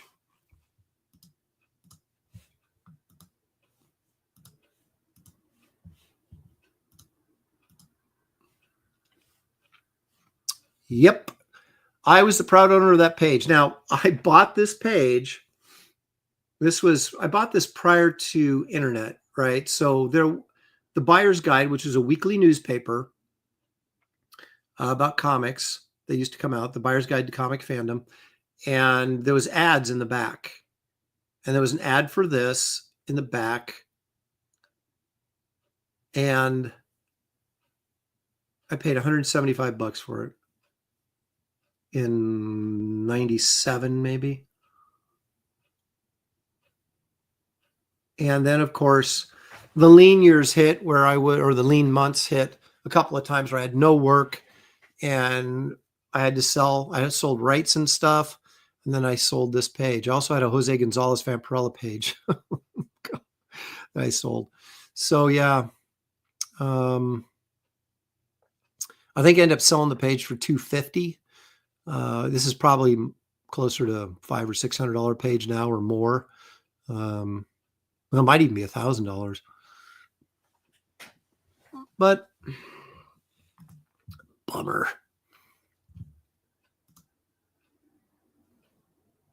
Life and bills.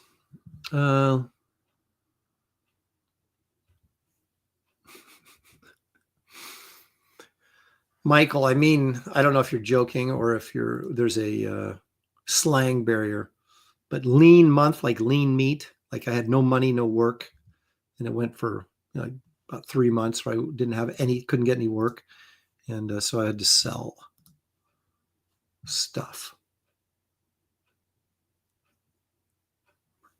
Matt, there you go. Was able to hang on to everything he loved, but had to get rid of all the other stuff. Look at Art of Roy is so, you are a contrarian. If I said the sky was blue, you'd go, no, it's more of a steelish gray, Aaron.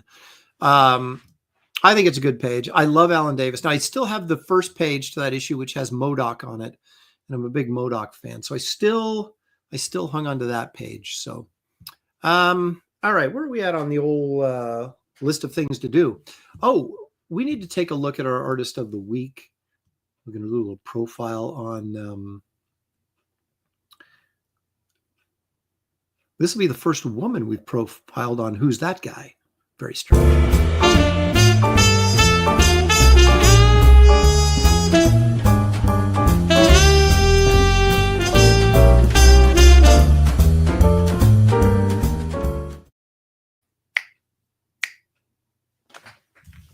All right.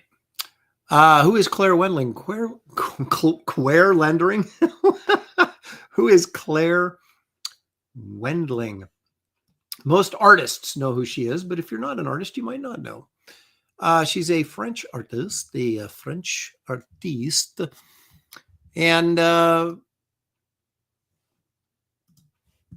she has worked in animation and in comics. So let's take a look at some of her stuff. I'll give you a little background on old Claire. I've met Claire.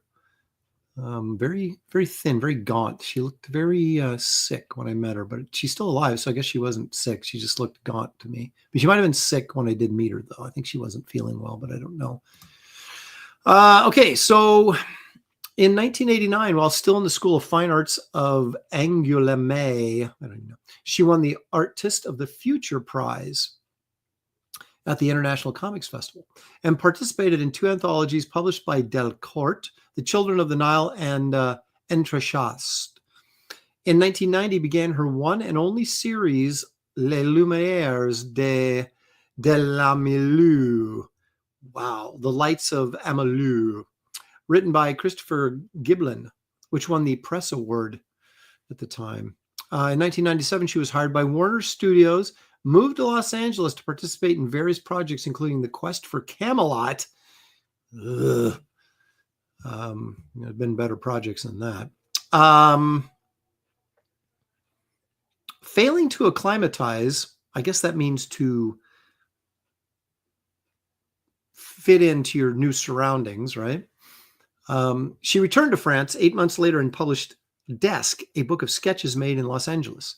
In 2000, she did graphic design work for the video game Alone in the Dark 4. I know she's done work for Disney as well. She isn't, as they say, an infrequent author with some short stories, a series of sketchbooks, and illustrative works. She does have several sketchbooks. You guys can probably find them on Amazon. After you look at what I'm going to show you, I think you will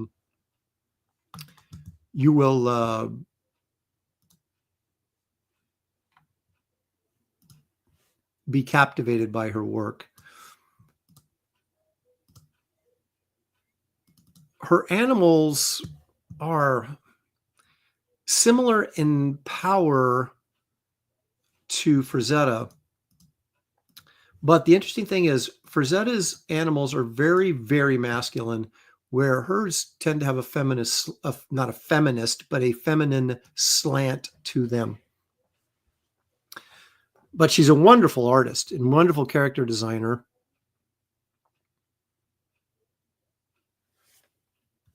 This is really cool. This elf girl with the mushrooms coming out of her head.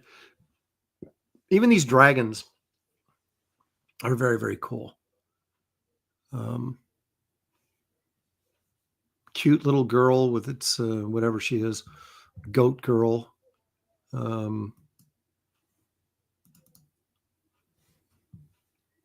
Okay, so check this horse out here. Now, some people, the other artists I know that know her stuff, hang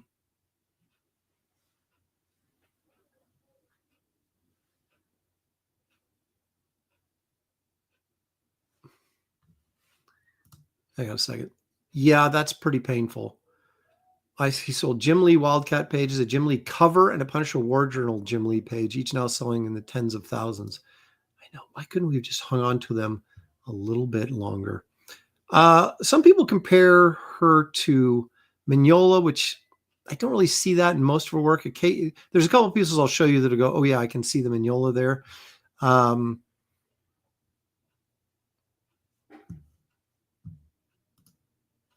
But her sketchbooks will just absolutely blow you away. They're so good.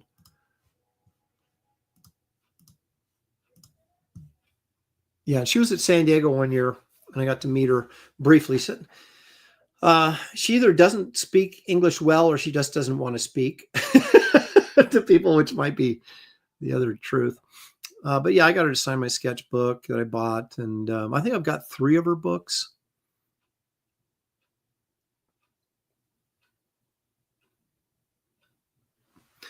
But she has that, kind of nice animation style, but at the same time, it's not typical animation style. There's a certain illustration, like I said, kind of a Frazetta-y sort of quality, but very feminine, as opposed to where Frazetta, again, very masculine. Okay, look at these animals here. Check these out. She just does great animals. These big cats. I mean, they have the musculature and the power and the uniqueness of Frazetta, but at the same time, they're different.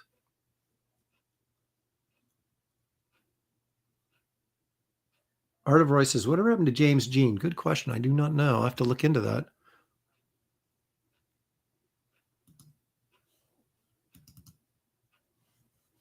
This is a bunch of hyenas attacking a zebra.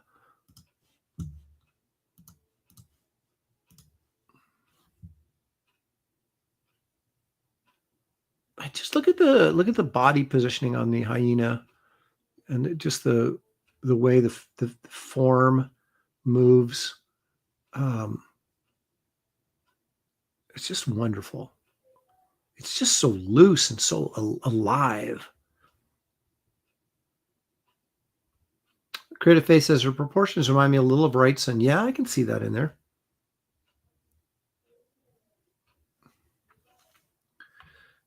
John Platt says, very nice artwork. That's why I like your live streams, Aaron, as you always show some great artists that I have yet to discover. I must see if I can get myself one of her sketchbooks. Indeed do. Like I said, just Claire Wendling, Wendling on Amazon, and you'll be able to find several. And if you can't, go to French Amazon and or Stuart Ing's books. He'll have them. Okay, now check this out. This might be a little more Mignola-y. Mignola-esque, maybe, would be a better way to say that. With these kind of cats, giant cats or whatever. Pretty cool.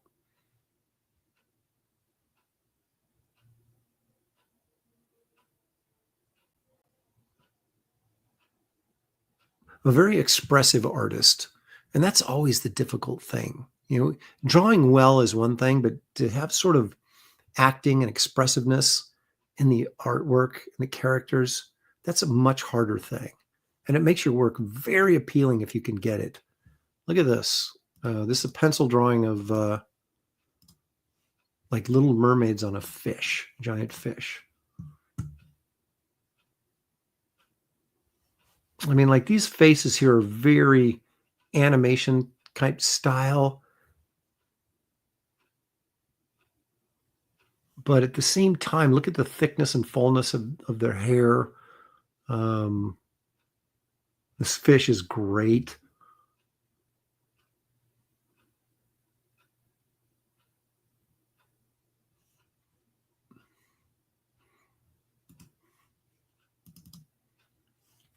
Here's some more big cats.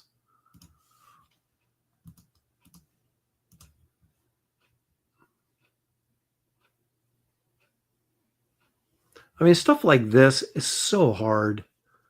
And this, just really having a feel. Look at how thick the forearms on this panther are. How short and stubby the legs are. I mean, it's all sort of stylized, but it just works, you know? Even if it's not 100% accurate, you still believe it. It's like her incorporating her style in, like Frazetta did, you know, with his animals. They're not really accurate, but they're so cool, you don't care. Here's a Wonder Woman cover she did with Medusa.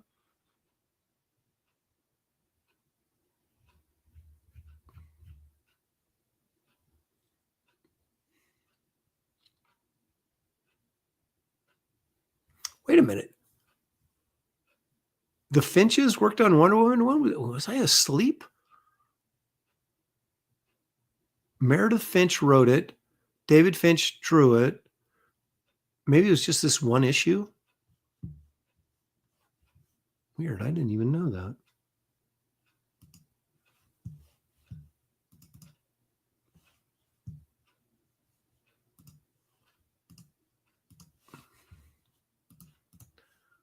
This, I think, has a little bit of a Mignola vibe. She's much softer than Mignola. Mignola is really angular, but in the sense of the black placements and stuff like that. When I read that and I was like, Mignola? No, but then I saw a couple pieces and I went, oh, I guess I can see it sort of.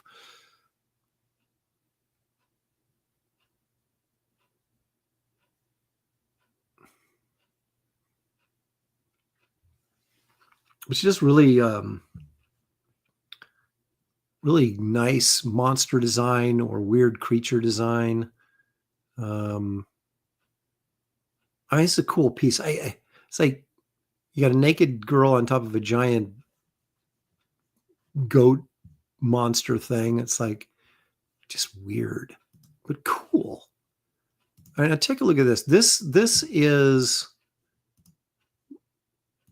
more in line with Frazetta, more masculine, if you will. Some serious power in that. And that's the cover to her book. And again, you can go to Stuart Ing. That's Stuartng. And you can get any of these Claire Wendling books.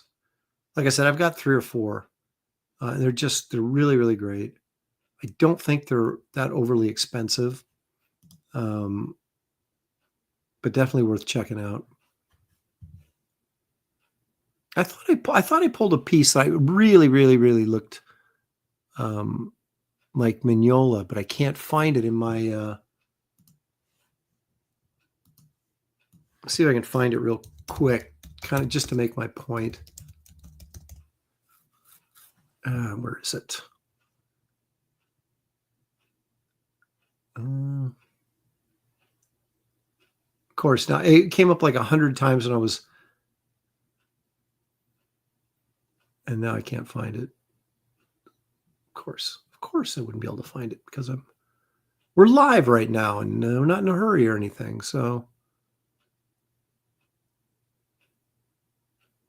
that's going to tick me off now. I thought I pulled it, and I didn't apparently. I'm just looking through her stuff real quickly. It's just, gosh, she's got some wonderful stuff.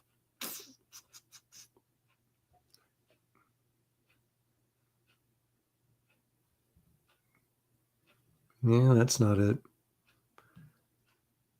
Can't even find one of them. That's ridiculous. Ridiculous, I tell you. But anyway, regardless, you know.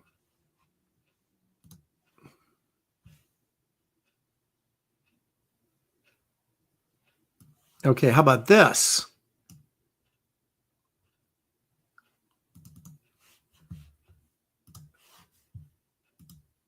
And I'm not saying it looks like Mignola, but it kind of has that sort of Mignola feel to it, doesn't it? Kind of does. I kind of think I'm right.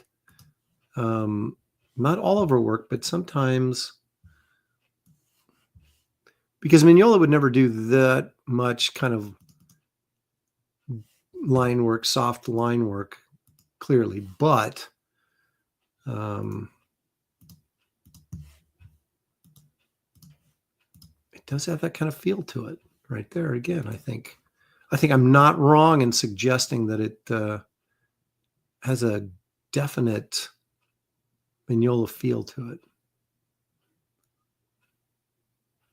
So again, I'm not saying that, you know, she would count Mignola as an influence or anything else. I'm just, you know, just kind of seeing that they,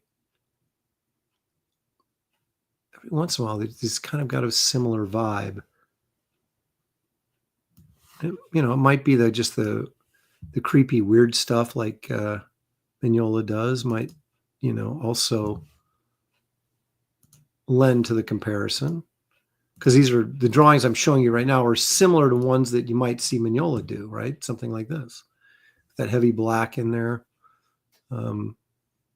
But this kind of soft curvature line work you wouldn't find in Mignola. It'd be much harder edged straight line stuff, but you'd still see the shadow and the same type of design to it.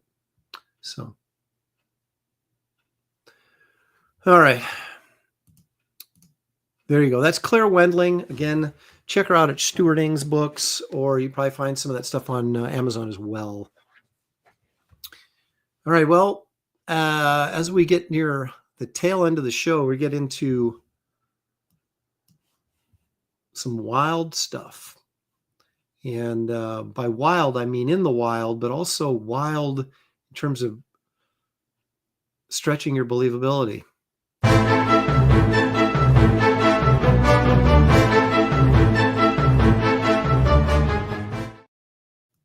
Yes, it is once again time for not finding Bigfoot, but I try. Every week I try to find him, and maybe, just maybe, one day we'll get lucky. I don't think it's this week, but not only am I going to show you some Bigfoot videos, we're also going to talk about the Bigfoot War of 1855. Now that is something. But we'll slow roll it. Let's, I found this on eBay and I thought this was really cool. It's either AI or digitally painted. So I would not support it in any way, shape, or form, but I did like it. I thought it was kind of fun. So there's like people selling Bigfoot prints on eBay, which made me think I should do a Bigfoot print. Of all people, I should do a Bigfoot print. But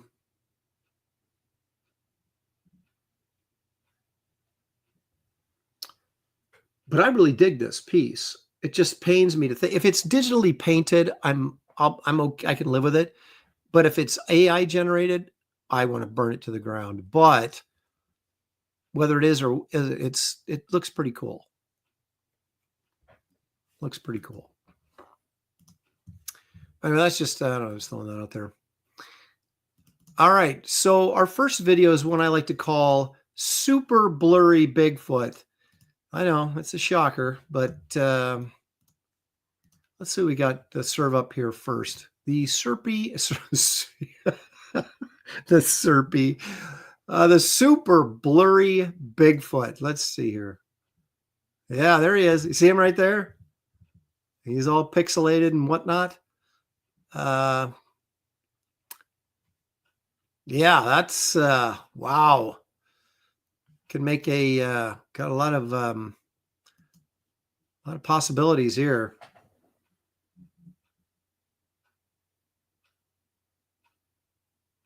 Pants look a little baggy, like maybe he's got like some rapper dude pants on, or what do you call it?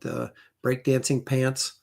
Look right right there. Looks like it's a little baggy there when he's walking around. I don't know, but I don't know how I don't know how you could physically make this video any worse than it is. I don't think it's possible and actually still be able to see something. Creative Face says parachute pants. I think I had a pair of those in the 80s. I think I had some parachute pants. I might have had one pair. Yeah, so that's, what am I going to even say about that? There's nothing to say about it. It's nothing that's going to change the world for sure. The Bigfoot world, that is. After seeing that video, you may not want to do this, but I would encourage you to hit the like and subscribe button if you have not already. It helps the channel grow and to provide you more crappy Bigfoot videos content. And that's what we're here for. But we talk about art, so that's a positive thing. So please hit the like and subscribe if you haven't done that. I really appreciate it. Okay, now here we have a photograph of Bigfoot in the snow. Now here's the funny thing about this. Well, I'll show you the picture.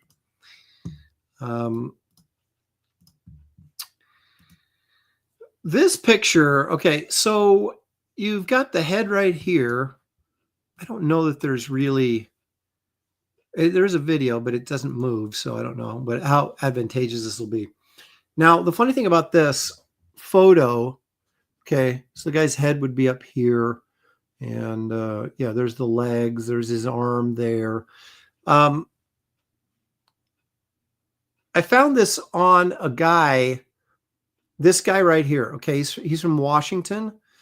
I shouldn't say his name because I don't want to disparage anybody, but he posts, he's like a guy that will take you out in the woods and guarantee that you'll see Bigfoot.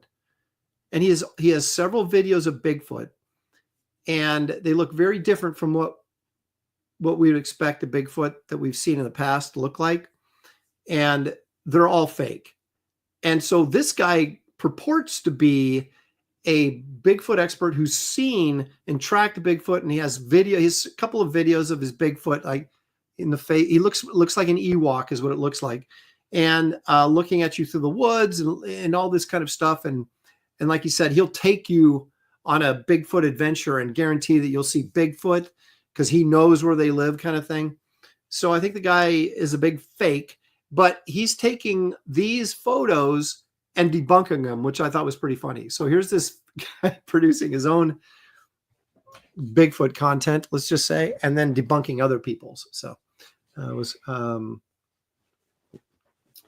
but yeah, he was saying that, this is clearly a hood right here with a mask coming, but that's a tree branch going right there. So that doesn't really, he's saying that that's like the back of that this is the back of the hood or whatever, which is incorrect because this is a branch right here that's running through that's cutting this off. I mean, I think it's fake, but and he was saying that the Bigfoots that he's seeing, they have big, the big thick legs, which is fine, but it looks like the upper body sort of doesn't match the width of the legs and so forth. So guy in a costume is his expert opinion.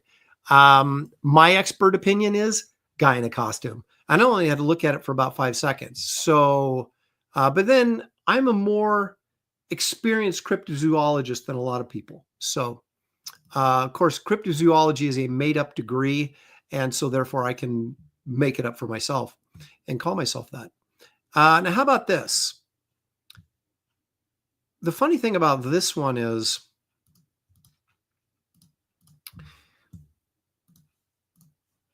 I call this fake Yeti. So I'm already disposed to my beliefs here. Okay. That's AI fake Yeti. Now, the funny thing is,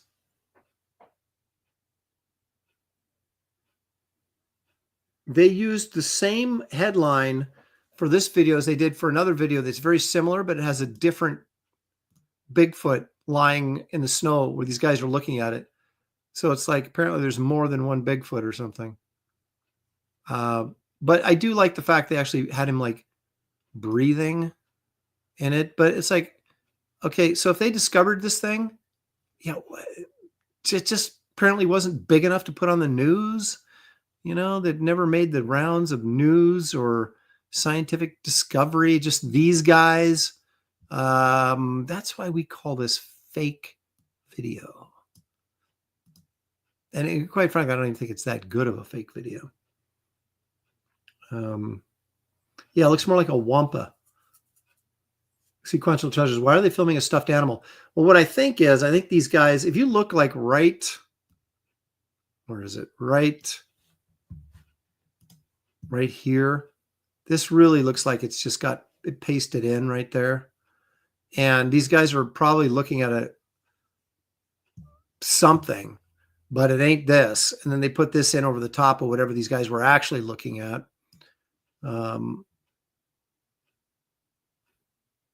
What's going on with his hand? This looks like a little face on his hand, right? Like there's his eyes right there. And there's an ear, and this is his mouth or snout. I mean, what is that? I'm probably giving you a D if you bring this into my class. This is not good stuff. All right, now this one we call Igor's Bigfoot. So Igor, whoever Igor is, but he speaks a foreign language. I don't know, is he Russian, maybe Ukrainian? I have no idea. But he filmed this sequence here. And I'll give him credit for the longevity of the sequence. But, well, I'll let you decide. This, of course, again, is Igor's Bigfoot. So you can see there he is back there in the woods, right there by that tree. And there's a red arrow to help you out. You see his eyes blinking at us there. See, there he is. Now it's snowing, and this is night vision camera, right? So that's why it looks like this.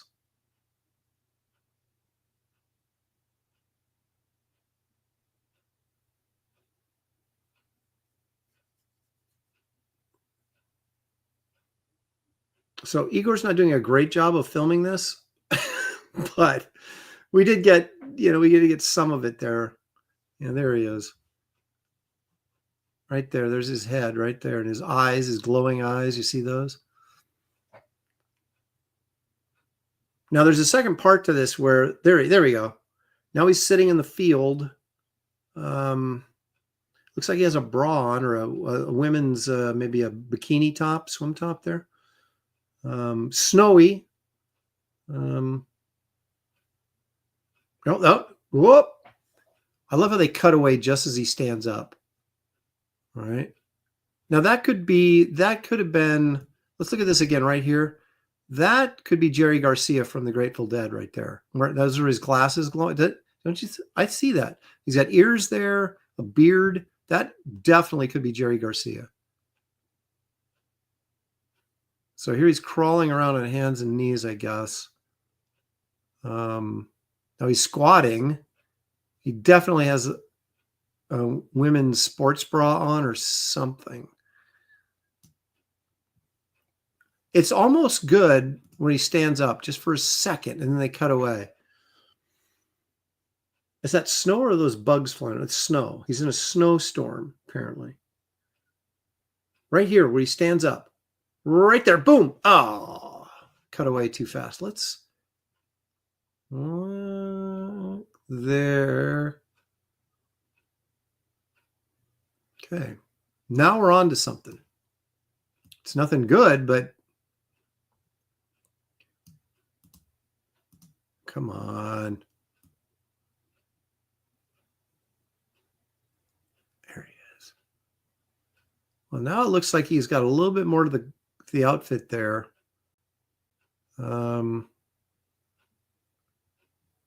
I don't know. What could it be?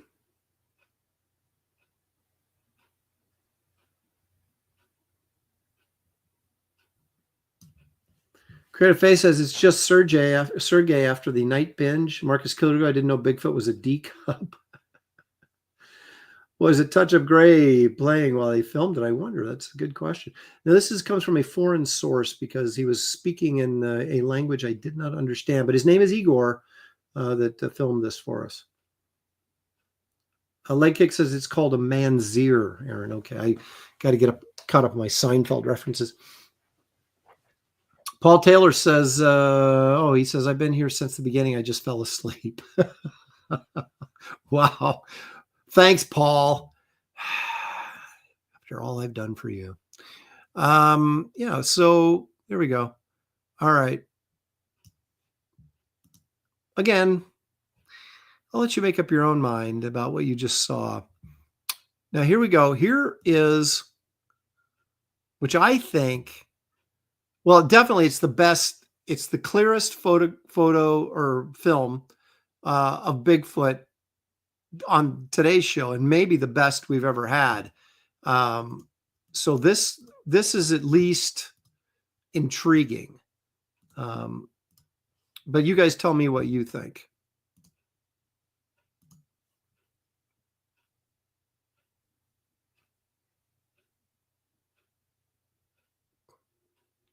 I like how he zooms in for a close-up and then, oops, disaster.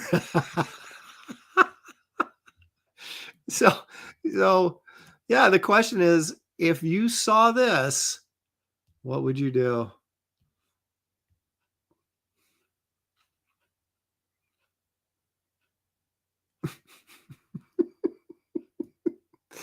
Come on, like I had no shirt on. That had to hurt. Because that guy's got to be like, I don't know how tall he is. But he's got to be at least 350 or more. That's got to hurt. Oh. So there you go. That's that may be the best Bigfoot movie we've ever seen. Paul Taylor for $10. Thank you, Paul. He says, gross. Fat people should not try to be acrobatic. Well, that's what happens. He's young though. He'll let's see here.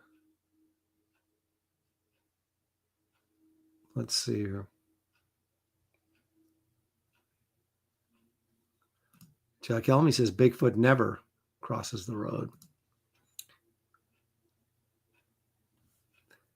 Well, the fact of the matter is, it is totally real.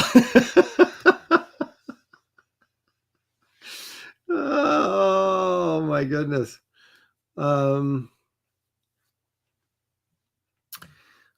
Porton, Mr. Lopez, did you see the whistleblower that came out about a week ago with Ross Couthart? He was part of a UFO recovery teams, and the more I dig into his background, the more it is confirmed. Wild.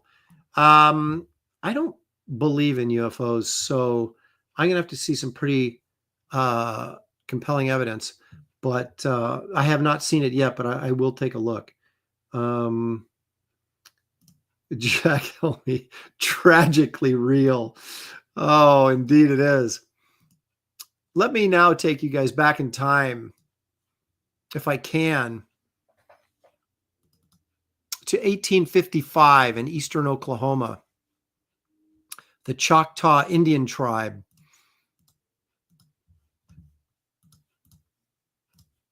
to an event called the Bigfoot War of 1855. So what exactly happened? Well, we had these tribe of Choctaw Indians, and apparently there were settlers nearby in the same sort of community area, and apparently there was no friction between the two. Now, the settlers were at the very beginning of this story, but then faded to obscurity within the context of the story. So I don't really know what context or what role they played in this because they just sort of disappeared. But anyway, our focus really needs to be on the Choctaw Indians, because what was happening was initially some of the farm animals, I guess, from the settlers were disappearing. And some of the animals that the Choctaw Indians were keeping were disappearing. And they chalked it up to, pardon the expression, they Choctawed it up to just, coyotes or whatever, animals getting in there and stealing their livestock. But then it took a very ugly turn.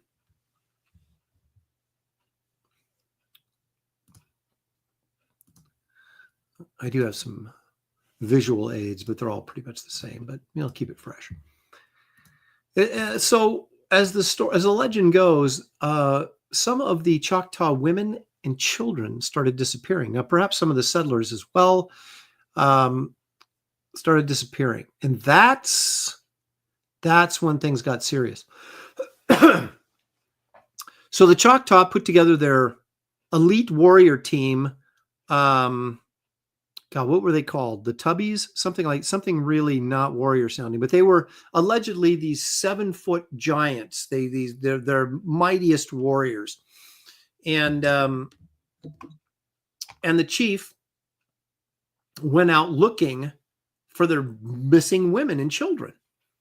And so they're on this ridge, they're looking down into this forest area, and using a telescope, which I can only assume that they borrowed from the settlers who, like I said, at this point were no longer in the story, and saw off in the distance several strange looking large beings.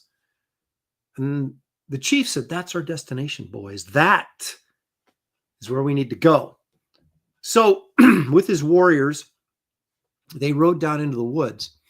Now, as they got closer to this encampment of these strange large creatures, the smell became intensely disgusting, causing many of the warriors to barf. It smelled like death. And indeed, it was death, as they came across this encampment where the remains of their women and children were lying, decomposing and half-eaten, and just terrible sight to behold. Well, as they scanned out around the area to see who could have done something like this, they came and encountered 8 Bigfoot, these giant, that apparently were cannibals now. They're not these gentle woodland creatures that we've come to know and expect, but these were giant man-eaters, killers. Well, they attacked these Bigfoots. Now, 5 of them ran off, okay? But 3 remained to fight. And oh, what a fight it was. So apparently our Choctaw friends had, this looks more like the Choctaws versus Planet of the Apes, but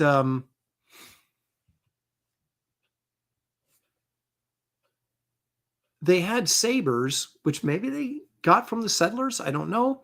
Along with rifles, which they definitely got from either the settlers or, white men coming through trading.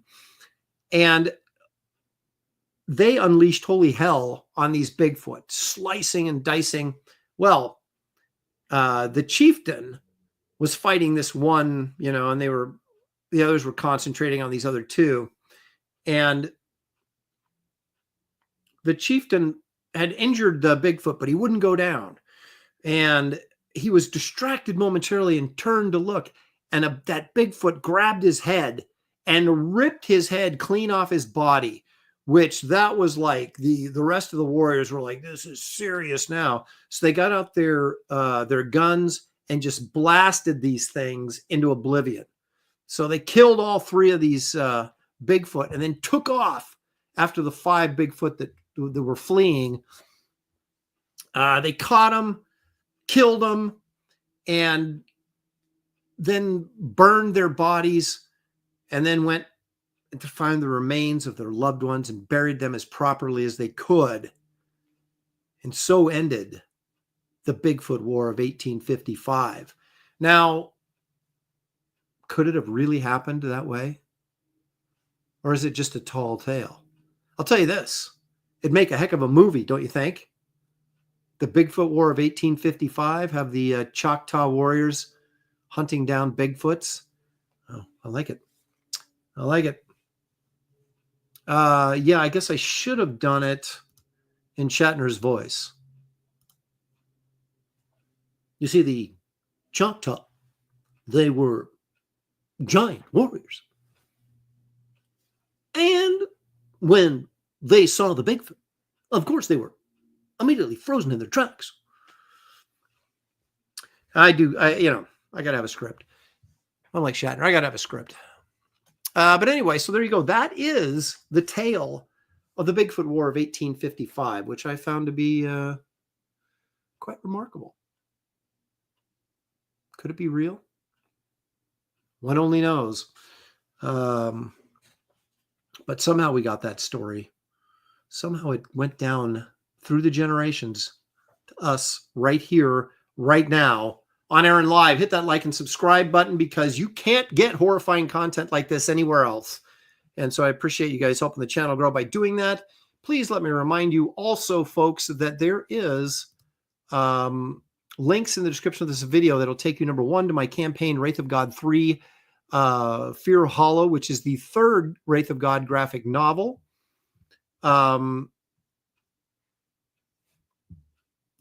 And also, if you feel like, you know what, Aaron, I've missed out. I missed out on Kit Carter. I missed out on Wraith of God 1 and 2. What can I do? You can go to my website and you can order them right there, and I ship them out the next day. So you'll find a link to my website. I encourage you to check it out. And a link to my campaign, Wraith of God 3, Fear Hollow, which I would encourage you also to check out. Now, I don't really have an exit video, but I think what I can do, yeah, maybe search for Bigfoot. I should include, there needs to be more Bigfoot in my stories for sure. I can probably run my video on the way out, right? That's at least something. So anyway, thank you guys for showing up. Please enjoy safely the rest of your weekend and have a great week coming up.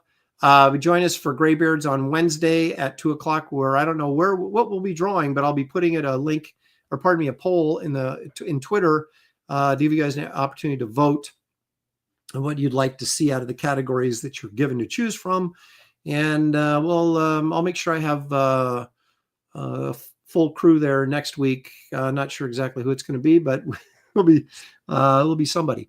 And yeah, I got Professionals on Tuesday, got Comicsgate Kings on Monday. There are Landing Party on Wednesday after Graybeards. There's shows plenty to keep you guys entertained and busy. So again, thank you all. Angela for 10. Thank you for your Shatner voice. He says, hi, Shelley. Angela, you're welcome. Okay. So there we go. Thanks, everybody. We'll see you next time right here on Aaron Live.